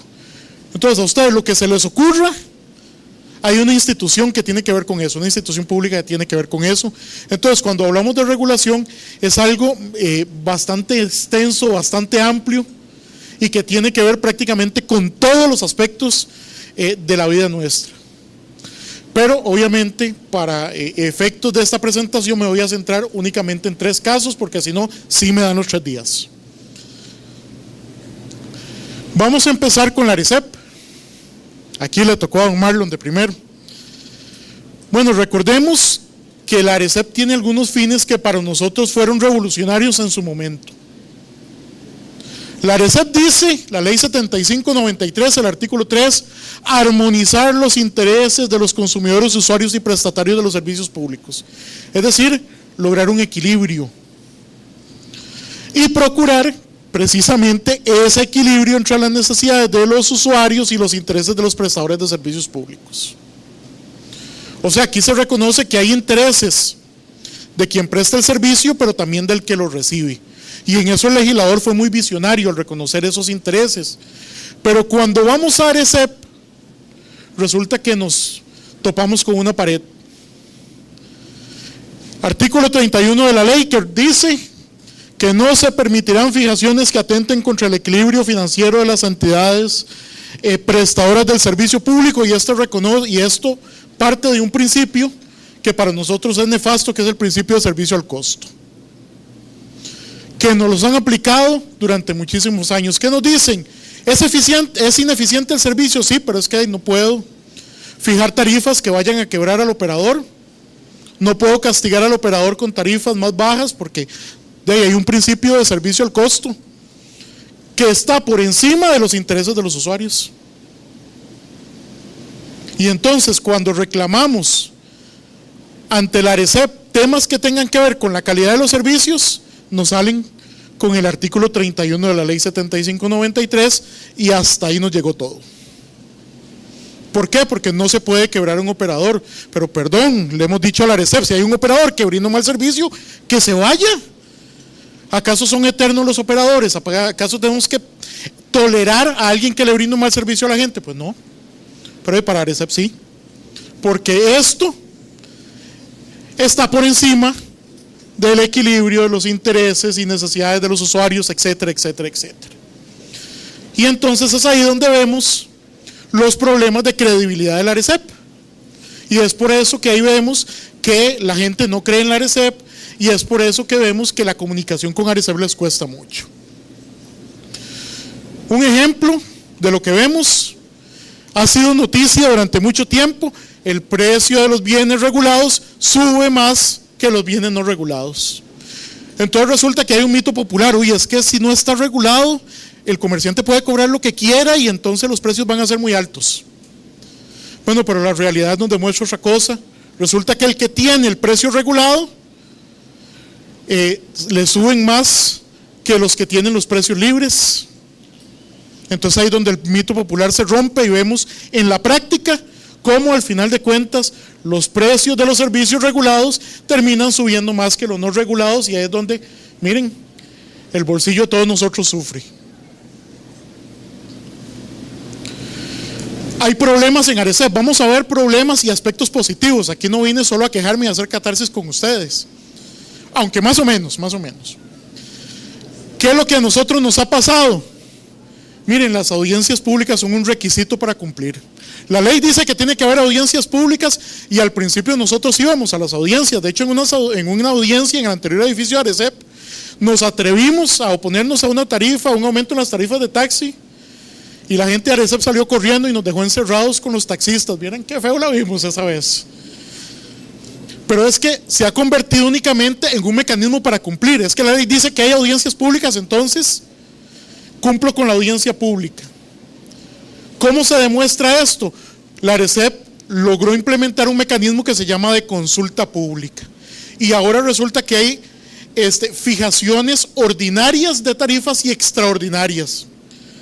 Pero como vamos a ver, en la Arecep no utilizan el mismo idioma español o castellano que nosotros. No, la Arecep tiene su propio diccionario de la Real Academia. ¿Por qué? Porque resulta que los aumentos extraordinarios o los procesos extraordinarios son los que se utilizan más que los ordinarios. Entonces, lo extraordinario es lo normal y lo ordinario es lo que no se usa. Díganme ustedes si es o no es así. Resulta que los combustibles extraordinariamente se ven cada mes, pero ordinariamente se ven una vez por año, ¿verdad? Entonces, como ven, lo extraordinario es lo normal y lo ordinario es lo que casi no se da. Y con esto, aquí no hay audiencia, hay una consulta donde uno manda por escrito si tiene alguna oposición, una coadyuvancia respecto del proceso tarifario, y así se cumple. Les digo, ya nosotros no vamos a las audiencias públicas, mandamos el escrito. Porque en realidad lo que hemos visto es que al final de cuentas las audiencias se convierten únicamente en un paso a seguir. Y que conste, no es solo en Arecep. No es solo en Arecep. Vamos a ver otro ente regulador, Ministerio de Economía, Industria y Comercio, para el cual también la consulta pública es un paso que yo tengo que cumplir porque la ley así lo dice, pero que no sirve en realidad para influir la política pública. Hay amplio margen de discrecionalidad de los funcionarios para interpretar la ley. Les pongo un ejemplo nuevamente con lo del idioma español. Resulta que el artículo 29 de la ley de Arecep dice: los prestatarios de los servicios públicos deben acudir por lo menos una vez al año a la Arecep para modificar tarifas. Esto para no acumular periodos y que no se nos vengan con aumentos muy fuertes. Bueno, pues en algún momento en autobuses precisamente le dijimos a la Arecep: mire, aquí hay prestatarios, hay empresas de buses que pasan 7, 8 años o nunca han venido a la Arecep, y entonces cuando vienen piden un aumento del 600% en la tarifa. Mire, con base en ese principio que dice que tienen que venir una vez al año, si hace 3 años el empresario compró los buses, no se los puede usted reconocer, porque la ley dice que tienen que venir una vez al año. Entonces Arecep nos contesta en aquel momento y nos ponen el artículo, ¿verdad? Como gran cosa nos ponen el artículo donde dice: el prestatario de los servicios públicos debe venir una vez por año. Y nos dicen: es que eso es voluntario. Entonces el deber se convierte en algo voluntario. ¿Cómo lucha uno contra eso? Tenemos que conseguirnos el diccionario del español que se usa en Arecep, que es diferente del resto de la humanidad, ¿verdad? Porque contra ese tipo de cosas es muy difícil luchar, porque al final de cuentas existe una interpretación de la ley, de lo que yo digo como funcionario, y los demás quedamos listos. Hay modelos de fijación, ya lo dijo don Marlon, que están totalmente obsoletos en buses y taxis. Hay un amplio margen de tiempo para resolver apelaciones a ajustes tarifarios. Si la Intendencia de Energía o de Transportes o de Aguas emite un aumento y nosotros apelamos la resolución, esto va a junta directiva y se lleva año y pico la junta directiva resolviendo la apelación. ¿Qué nos ha pasado a nosotros? Apelamos una tarifa de buses, por ejemplo, que son las que más se dan en Arecep, y por eso voy a usar el tema de los buses. Resulta que año y medio después, cuando ya ha aumentado esa misma tarifa 2 veces, lo que nos dicen es de si pudieron haber tenido razón, pero ya no hay interés actual, porque ya esa tarifa que ustedes apelando ha sufrido 2 modificaciones. Muy difícil trabajar así. Y luego Arecep, ya me perdí aquí. Algo que para nosotros no es necesariamente lo más adecuado, que es Arecep como juez y parte de los procesos de ajuste tarifario. Arecep propone las metodologías, las lleva a audiencia pública y es Arecep la que define si las implementa o no. Al final de cuentas son juez y parte y es muy difícil llegar y decirle a la institución, mira, es que usted se equivocó en tal y tal cosa, cuando la misma institución que propone es la que aprueba o no aprueba las metodologías tarifarias. Entonces al final de cuentas se convierte como en juez y parte de este proceso tarifario. Cosas positivas. Miren, hemos visto un cambio. La Intendencia de Energía se ha puesto las pilas. Vieran qué bien, y ha empezado a trabajar en metodologías, ha empezado a trabajar en pedir información de verdad a los operadores e incluso a decirle a los operadores, mire, ustedes tienen que variar la forma en la cual actúan en el mercado. Por ejemplo, la Intendencia de Energía de Arecep le dijo al ICE, miren, ¿para qué van a seguir quemando diésel y búnker como lo están haciendo para generar electricidad? Vayan al mercado centroamericano y compren esa electricidad que sale más barato. Y entonces resulta que el ICE se dio cuenta de que sí salía más barato y entonces Arecep ahora está tramitando una devolución de dinero a los consumidores, a los usuarios, precisamente por ese cambio que produjo la misma Arecep. O sea, al final de cuentas se han puesto las pilas en materia eléctrica. Buscan información de los mercados, en algunos de los mercados regulados. ¿Qué es lo que pasa con Arecep, por ejemplo? Y lo hemos criticado mucho en el tema de buses. Que al final de cuentas, si el Consejo de Transporte Público dice que la empresa hizo 2.000 carreras o tiene que hacer 2.000 carreras por mes, ese es el parámetro que se toma. Si las hizo de verdad o no las hizo de verdad. Arecep dice, perdón, pero es que a mí me dicen que tienen que hacer 2.000 y como yo no voy a la calle a verificar eso, entonces le tomo las 2.000. Y si se presenta algún usuario o alguna asociación de desarrollo, etcétera, decir, mire, pero es que el bus no pasa, Arecep lo que dice es, mire, eso no es una oposición técnicamente fundamentada. Y hasta ahí le llegó al usuario la posibilidad de reclamo. Pero bueno, ahora se están poniendo las pilas en buscar información real sobre los servicios que regulan y hay mayor fiscalización a algunos de los prestatarios de servicio público. El tema eléctrico a nosotros nos ha en realidad llevado una muy positiva visión de lo que está haciendo la Arecep. Y aquí tengo que reconocerlo, en realidad se está trabajando de manera muy responsable, por ejemplo, en materia eléctrica, pero todavía nos quedan debiendo, por ejemplo, en materia de transporte público y en materia de agua también un poco. Retos de la Arecep desde nuestro punto de vista, tiene que propiciar un mayor diálogo con los agentes regulados. Vamos a ver, volvamos a cuáles son los fines de la Arecep. ¿Se acuerdan? Aquello del equilibrio. Bueno, ¿cómo va a lograr el equilibrio si no habla con los actores del mercado? Que jamás. Entonces resulta que luego vienen los problemas judiciales, luego vienen y le rompen las agujas ahí a Arecep y no lo dejan salir. Ahí los taxistas, entonces hay que dialogar más. La regulación no es una ciencia exacta, no es algo de que yo me siento desde el escritorio y regulo. No, implica un diálogo permanente con todos los actores del mercado. Hay problemas de competencias. Hoy, precisamente en la mañana, en un programa de radio decía el regulador, mire, es que ¿cómo es posible? Resulta que le quitan la concesión a Taxis Unidos Aeropuerto, porque no querían poner las Marías en los taxis. Y días después de que la Arecep se las quita, llega el Consejo de Transporte Público y les vuelve a darle el permiso. Ahí definitivamente no hay coordinación interinstitucional. Entonces, ¿de qué sirve que Arecep castigue al prestatario de servicio público si llega a la otra institución y lo premia? No sirve de nada. Y todo el proceso y todo lo que se gasta en eso y lo que nos cuesta a los costarricenses, tiene que haber mayor coordinación interinstitucional con MINAE, con el MISID, con el Consejo de Transporte Público, por nombrar algunos. Y potenciar la participación ciudadana. Miren, aquí ¿quiénes dominan la información? ARECEP y el que presta el servicio.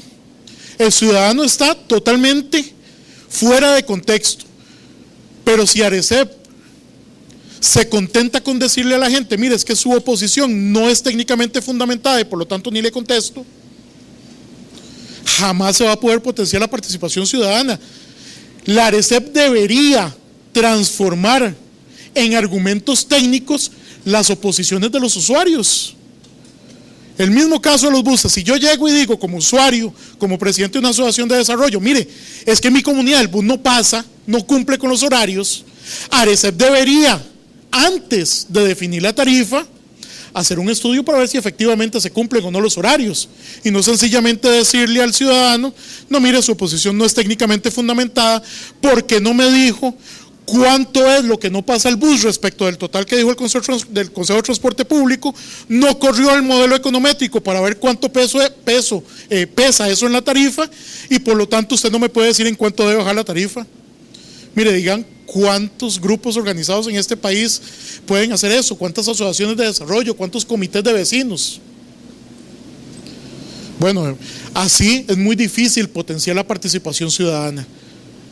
ARECEP debe efectivamente convertirse en un ente donde se transformen en argumentos técnicos los argumentos que la gente va y dice en las audiencias públicas. Es así como se potencia la participación ciudadana. Ministerio de Economía, Industria y Comercio, esto sí es para sentarse a llorar. Gracias a Dios el Ministerio de Economía, Industria y Comercio solamente regula el precio del arroz. Si regulara los 160 y pico que nos recordaba don Marlon, que regulaban los 80s, no alcanzaría la plata de ninguno para sostener los privilegios de ciertos sectores productivos. Vamos a analizar este caso. Resulta que el artículo 5 de la Ley de Promoción de Competencia y Defensa Efectiva del Consumidor, y ahí puse solo una parte, pues es grandísimo, es el que le da la potestad regulatoria a nivel de precios al MEIC. Vamos a ver qué pasa con el sector arrocero, pues es otro que está lleno de mitos, ¿verdad? Es que pobrecitos los agricultores, es que tienen que ver los subsidios de Estados Unidos y de no sé dónde. No, pero resulta que en el 2000 Costa Rica producía casi 5 toneladas por hectárea de arroz. Según el último conteo de la cosecha arrocera, bajamos a 3.62, es decir, desde que existe la Corporación Arrocera Nacional, nos hemos vuelto cada año más ineficientes en la producción de arroz. Obviamente, así jamás se va a poder competir con los precios internacionales. Vean la productividad de otros países. Uruguay, casi 8 toneladas, Argentina 6.3, Nicaragua, nuestro vecino, produce 5.1 toneladas por hectárea en arroz, mientras nosotros producimos solo 3.62. O sea, aquí no hay justificación por aquello del clima, etcétera. Dice el MEIC, mire, pero es que yo a ustedes les rebajo el precio del arroz. Nosotros compramos arroz en mayo del 2013, antes de que entrara a regir el actual esquema de fijación de precios. Antes de mayo del 2013 lo que había era un precio máximo, es decir, nadie se puede pasar del precio que yo fijo. Ahora el MEIC lo que hizo fue establecer precios mínimos y máximos. Pues resulta que en el arroz 70-30 nosotros conseguimos arroz a 500 colones el kilo, se lo digo con facturas en mano. Pero incluso el decreto que entró a regir el lunes, este lunes hizo 8, nos deja en 596 colones el precio de arroz.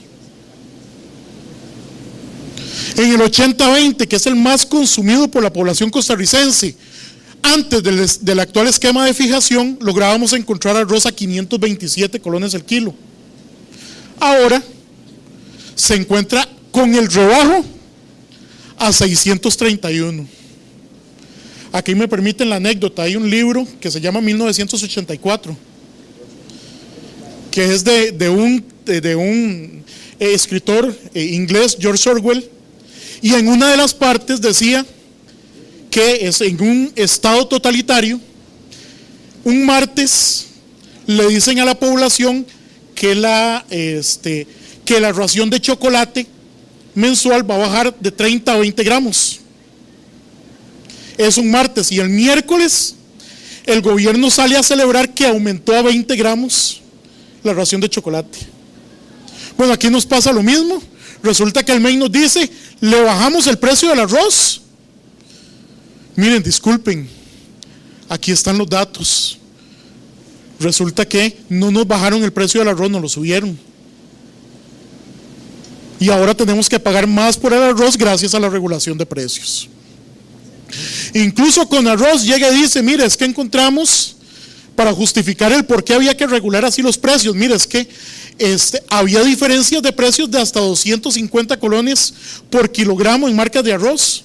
Dios guarde cómo va a haber diferencias en el precio del arroz, todo tiene que costar igual, pero costar igual para arriba, ¿verdad? No para abajo. O sea, en la práctica no existió una rebaja en el precio del arroz, pero si ustedes ven lo que dice don Welmer Ramos González, le rebajamos el arroz a los consumidores. Bueno, yo no sé qué abaco utiliza don Welmer que le da un rebajo, o sea, no entiendo. Este es el subsidio que nosotros como consumidores le generamos a la agrocadena arrocera. En el 2013, según el Instituto de Investigaciones en Ciencias Económicas de esta universidad, subsidiamos los consumidores vía precio con casi 68 millones de dólares a la actividad arrocera, del cual el 90% se lo dejan 6 empresas. O sea, eso de que estamos ayudando al pobrecito agricultor con el subsidio, no, se lo dejan 6 empresas, no lo decimos nosotros, lo dice el Instituto de Investigaciones en Ciencias Económicas de la Universidad de Costa Rica. Resulta que, ay Dios mío, son los arroceros que me están manipulando ahí el aparato este. Vamos a ver, resulta que, vamos a ver, el Instituto de Investigaciones en Ciencias Económicas hace 2 estudios pagados por el Ministerio de Economía sobre este tema. ¿Por qué? Porque los tribunales de justicia le dijeron al Ministerio de Economía, usted puede regular los precios únicamente si tiene un sustento técnico. Ley General de la Administración Pública, artículo 16, que dice que todos los actos de la administración pública tienen que estar sustentados en la técnica, la ciencia y no sé qué más. El Ministerio de Economía gasta dinero pagando 2 estudios, 2013, 2014. ¿Y qué es lo que dicen esos estudios? Que la fijación de precios no está cumpliendo con objetivos de política pública, que no está cumpliendo con los objetivos originales, es decir, ayudar a la producción y al consumidor, y que no se contemplan aspectos del mercado nacional e internacional. Los 2 estudios de la UCR dicen eso. Que no se identifican aspectos ni económicos ni sociales para mantener la regulación de precios. Y dice de nosotros los consumidores que particularmente los de menores ingresos pagamos precios muy por encima de los internacionales. O sea, la gente más pobre paga el arroz más caro. Y resulta que la fijación puede estar creando tendencias hacia el alza en los costos de algunos insumos y servicios que utiliza la producción. Eso dice la Universidad de Costa Rica. Resulta que el Ministerio de Economía entonces agarra y hace su propio estudio. ¿Y qué dice? Que al final de cuentas establecer precios mínimos al consumidor final hace que no se le trasladen las ganancias del arroz importado. O sea, que tenemos precios más altos de los que deberíamos tener en el mercado. Y le dicen al ministro de Economía que vuelva al esquema inicial de regulación de precios, que es nada más castigar al comerciante que vende por encima del precio fijado, pero no establecer pisos a la actividad arrocera. En tal sentido, pues nosotros presentamos 2 contenciosos administrativos contra estas medidas. Resulta que la fijación de precios, dice el artículo 5 de la ley, que es temporal. Bueno, pues aquí está todo el esquema de la temporalidad. Son otros que utilizan el idioma español a lo que quieren, ¿verdad? Resulta que lo temporal es permanente.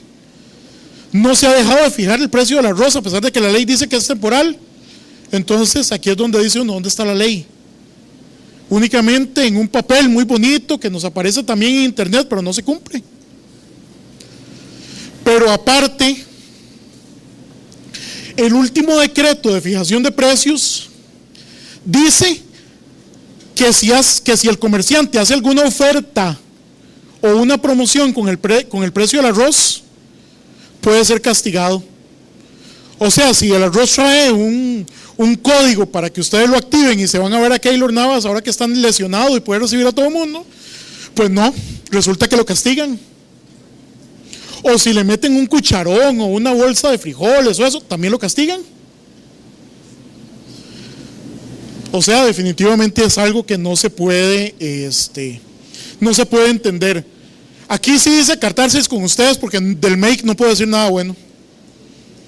O sea, el Ministerio de Economía, Industria y Comercio definitivamente ha establecido una regulación antojadiza, ha establecido una regulación totalmente ilegal y con un fin que es beneficiar a 6 empresas arroceras. Entonces, ¿qué objetivo de política pública en favor de la población tiene la regulación de precios? Ninguna. No lo decimos nosotros, lo dice el mismo estudio, los mismos estudios de la Universidad de Costa Rica y del Ministerio de Economía. Ahora sí, le tocó a don Gilbert, vamos con la SUTEL.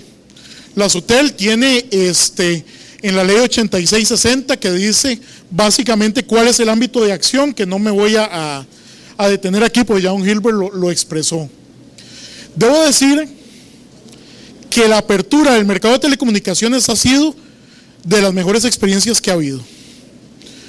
Yo no sé si ustedes se acordarán, tal vez estaban en la escuela, pero cuando yo tuve mi primer teléfono celular, resulta que me compré el aparatillo, yo estaba feliz con el aparatillo, ¿verdad? Un Nokia 6120, vean que no se me olvida. Me tuve que esperar 3 meses con el aparatillo en la casa y quemando fiebre, pues yo llamaba y me salía la contestadora diciendo que no tenía servicio, ¿verdad? Entonces, pero igual yo quemaba fiebre. Pero tuve que esperarme 3 meses con el aparato antes de que me dieran cita en el ICE para poder conectar el servicio. Para conectar el servicio tuve que pagar 60,000 colones en el año 1999, que no son 60,000 colones de hoy.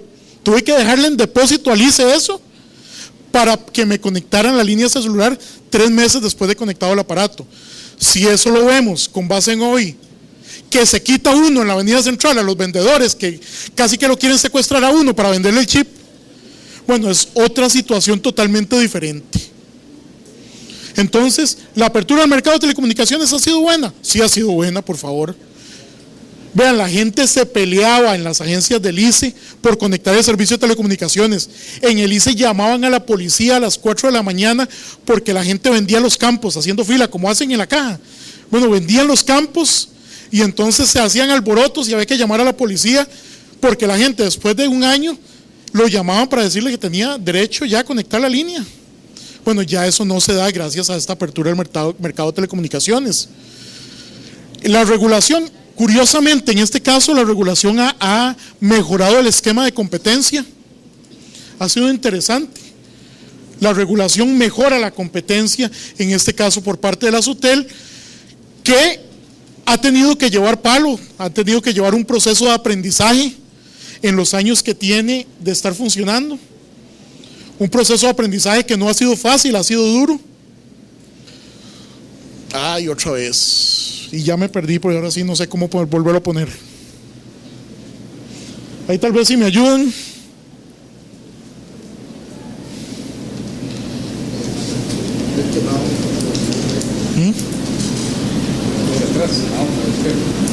¿No?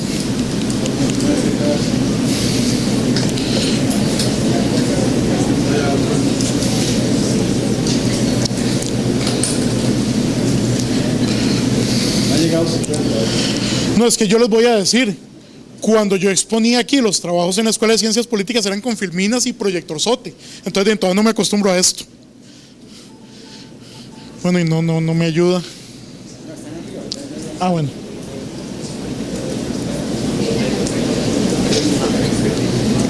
Ok, vamos a ver.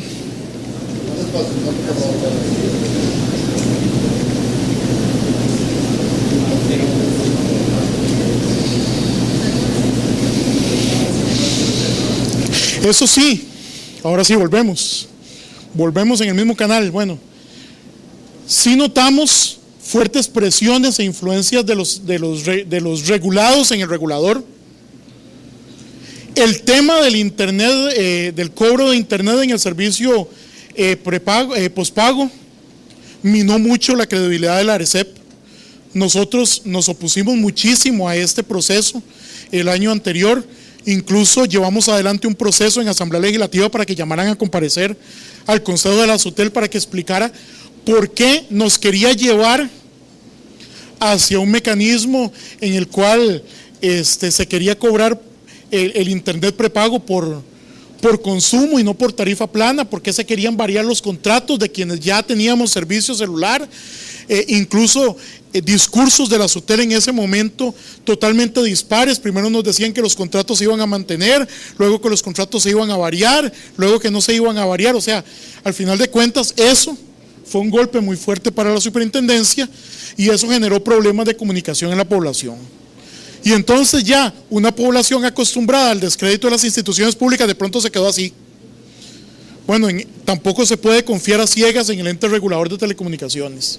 De hecho, se los digo, a nosotros nos pasó. Nosotros veíamos a la SUTEL actuando muy bien. Primero nos llenó de dudas cuando el tema de la portabilidad numérica se pospuso unos meses, dándole oportunidad al ICE de modificar sus plataformas, cuando el ICE desde el 2008 sabía que tenía que hacerlo. Pero nos llamó mucho la atención y sinceramente nos golpeó mucho la confianza en la SUTEL este proceso.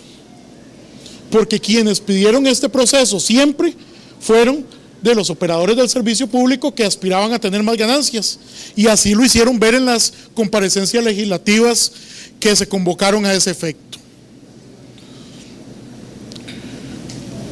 Como ya me está venciendo el tiempo, vamos a comentar algunos retos de la regulación estatal. Diálogo con todos los actores del mercado. Ahora cuando don Gilbert empezó su presentación, me parece que hicieron falta los usuarios, ¿verdad? En su presentación decía que parte de los actores del mercado eran las cámaras, eran otras entidades estatales, pero ¿y los usuarios? Si al final de cuentas la regulación está en función de los usuarios, de los consumidores, no de los entes regulados, es para que nosotros tengamos bienes y servicios de calidad. Entonces los usuarios tienen que estar incorporados siempre en este diálogo. Hay poco acceso de los consumidores y de los usuarios a los procesos regulatorios. En realidad terminan siendo tan terriblemente técnicos que aquí pasa un acaparamiento de poder. Quien tiene el poder, quien tiene la información, tiene el poder. Y si usted no entiende la información, si usted no entiende cómo cambia un modelo de tarifas, si usted no entiende cómo se hace para regular determinado servicio, ¿qué posibilidades tiene de influir en la política pública? Ninguna. Y en esto los entes reguladores han sido poco democráticos en trasladar esa información a los usuarios. Casi que se convierte en una cuestión de egoísmo. Es que yo, como ente regulador, soy el que sé. Y como ustedes no saben, pues qué pena, ¿verdad? No, hay que democratizar la información y hay que hacerla entendible para todos. Aquí se ha hablado de transparencia, pero mientras el 99% de los usuarios no entendamos cómo cambia una tarifa, ¿cuál transparencia puede haber? Díganme ustedes, no puede haber ninguna. Vamos terminando. Problemas con competencias con otras instituciones públicas. Aquí unas instituciones pelean por competencias, otras se las rechazan. Generalmente lo que tiene que ver con los usuarios se las rechazan. Es que qué pereza atender gente, ¿verdad? Falta de transparencia en los procesos regulatorios. Insisto, si no hay información clara, veraz y oportuna, no hay transparencia, punto. Y poca sensibilidad a los procesos de rendición de cuentas. Ahora que está don Gilbert aquí, me hacía mucha gracia porque a nosotros cuando promovimos la presentación de la SUTEL en la Comisión de Ingreso y Gasto Público de la Asamblea, hubo funcionarios de la SUTEL que a nosotros nos decían, mire, es que eso es una pérdida de independencia de parte de la SUTEL. No, perdón. Todas las entidades y los funcionarios públicos están obligados a rendir cuentas. Y no se puede aducir que cuando se les llama a rendir cuentas, es una pérdida de independencia. Eso no es aceptable dentro de un sistema político democrático. Muchísimas gracias, de verdad, espero no haberlos aburrido y cualquier cosa estamos a la orden.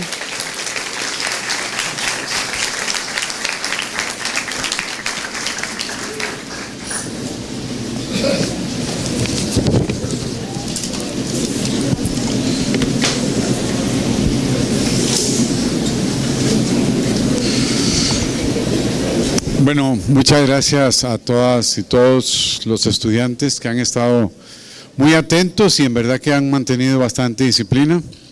Agradecimiento a don Gilbert, que ya nos había anunciado que tenía que retirarse a tiempo, de don Marco John y de don Eric Ulate. Damos un espacio, el asunto es que el tiempo nos ganó bastante y daríamos un espacio de un par de preguntas a los estudiantes que quieran hacerlo. Adelante.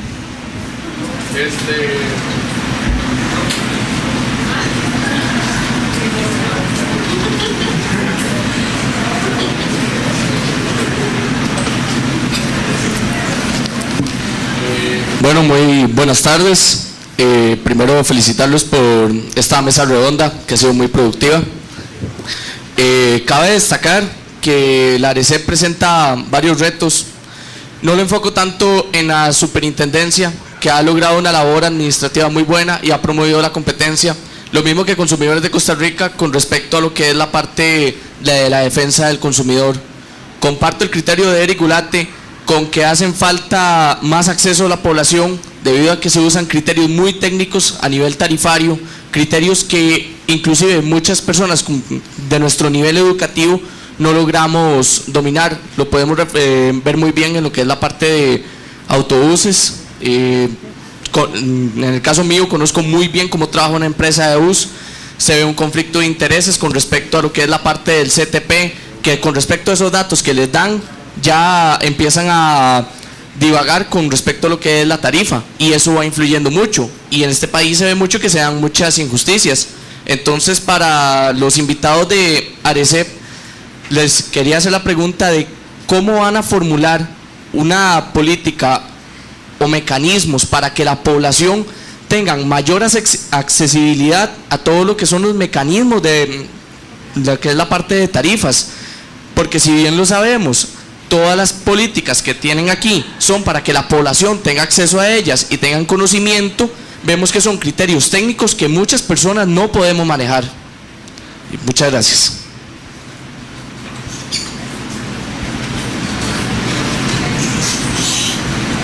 Bueno, sí. Aló. Okay. Sí, efectivamente, por ejemplo, en la parte de la demanda. Nosotros en la parte de la demanda estamos solicitando los datos de las barras electrónicas que reportan diariamente todas las empresas, pero no la dan. O sea, los datos de la demanda se lo dan al CTP con un estudio y el CTP llega y traslada ese estudio a la ARECEP y entonces esos datos vienen rezagados 2 o 3 años. Nosotros en el modelo tarifario que estamos proponiendo es la información, sea por GPS, por barras electrónicas, punto a punto, de cada una de las demandas, de cada uno, digamos, de los pasajeros que van en un bus. ¿Cómo se logra eso? Bueno, eso se logra ya sea a través de barras electrónicas o con pago electrónico, ¿verdad? Pero se lleva 3 años en un proceso de implementar el pago electrónico y ahí hay cierta resistencia de hacerlo de pago electrónico. ¿Por qué? Porque usted ya tiene la demanda real. Usted tiene punto a punto dónde sube el pasajero y no se baja. Usted agarra el bus de Sabana Cementerio ahí en la catedral y se baja en la Fischer, bueno, entonces ya usted sabe que usted hizo ese recorrido y puede bajar, ¿verdad? Porque entonces usted paga su tarifa con pago electrónico y se puede ver en la barra electrónica. Bueno, esos datos, y eso es lo que nosotros queremos, eso no se ha podido hacer, ¿verdad? La propuesta de modelo tarifario nueva que hay solicita eso, le solicita al CTP, ¿verdad?, que es el ente que da esos datos, que por favor nos den los datos de las barras electrónicas de todos los empresarios online, o descarga en la noche cuando llegan los datos, y entonces ahí nosotros podemos ver cuál es la demanda real. Porque eso es importante, la demanda real, bueno, porque ya usted lo ve, ¿verdad? Cuando el bus va lleno, bueno, esos son ingresos, entonces esa revelación de ingresos Nosotros lo que necesitamos es ver los mecanismos de revelación de la información de los transportistas. Por ejemplo, planilla. Estamos solicitando, bueno, hay unos coeficientes técnicos. Los coeficientes técnicos nos dicen ahora, que vienen del modelo de Brasil de 1982, que por cada bus yo le doy 2,8 choferes. Yo le reconozco 2,2 choferes en cada uno de los buses. Si yo tengo 100 buses, son 220 choferes. Bueno, ¿es eso real o no es eso real? ¿Verdad? Si yo tengo una flota de 100 buses, debería tener 220 choferes. Ahora, imagínense lo que significa eso. Bueno, pero entonces nosotros estamos diciendo, no, deme la planilla que usted realmente reporta. Y la planilla obviamente tiene que estar con la caja, ¿verdad? Entonces ahí puede haber un control cruzado. Bueno, esos son cambios que se están proponiendo en el nuevo modelo tarifario. Hay otros coeficientes técnicos que se están haciendo, como los costos de mantenimiento con el Instituto Tecnológico o como los combustibles, ¿verdad? Tenemos el problema, sí, que hay competencias con el CTP, ¿verdad? El CTP fija los esquemas operativos, fija los horarios, los esquemas operativos, y a partir de ahí entonces nos dicen, bueno, esas son la flota. Nosotros lo que decimos es, bueno, está bien, usted autorice este número de flota o este número de buses, ¿verdad?, para las carreras. Pero entonces dígale a la comunidad que cada vez que usted autoriza un bus nuevo que entra en esta flota, bueno, eso va a tener cierto efecto tarifario porque hay que pagar ese bus. ¿Qué estamos proponiendo nosotros? Bueno, en este momento, antes los valores de los buses se dan por factura. Entonces aquí hay una integración, sabemos que hay una integración vertical entre los autobuseros y los que importan los buses y otro tipo de negocios, ¿verdad? Ok, pero entonces nosotros estamos diciendo, no, veamos el valor que reporta en Hacienda cuando usted importa un bus, ¿verdad? Ese es el valor revelado del bus. Esto es lo que estamos proponiendo en la nueva metodología, ¿verdad? Hacer los precios que sean, digamos, los precios más transparentes posibles. Sí, efectivamente, tenemos un modelo, que es un modelo de 1997 que se adaptó y que lo estamos cambiando ahora y llevamos 3 años de tratar de cambiar. Y todavía estamos en esa puja, ¿verdad? Pero hay que revelar más la información y hay competencias compartidas. Bueno, muchas gracias. Y ya no nos alcanzó el tiempo para atender alguna otra consulta, en vista de que los estudiantes deben ir seguramente que a las otras clases que continúan y se nos atrasó un poco el cierre. Una vez más, agradecerle a don Gilbert que doña Rosemary le haga llegar nuestro agradecimiento por parte de la Escuela de Administración Pública en esta actividad que ha sido de mucha satisfacción, y a don Marco John en su presentación por parte de la RC, a don Eric Ulate. Todos ellos, muchas gracias y a ustedes muy buenas noches.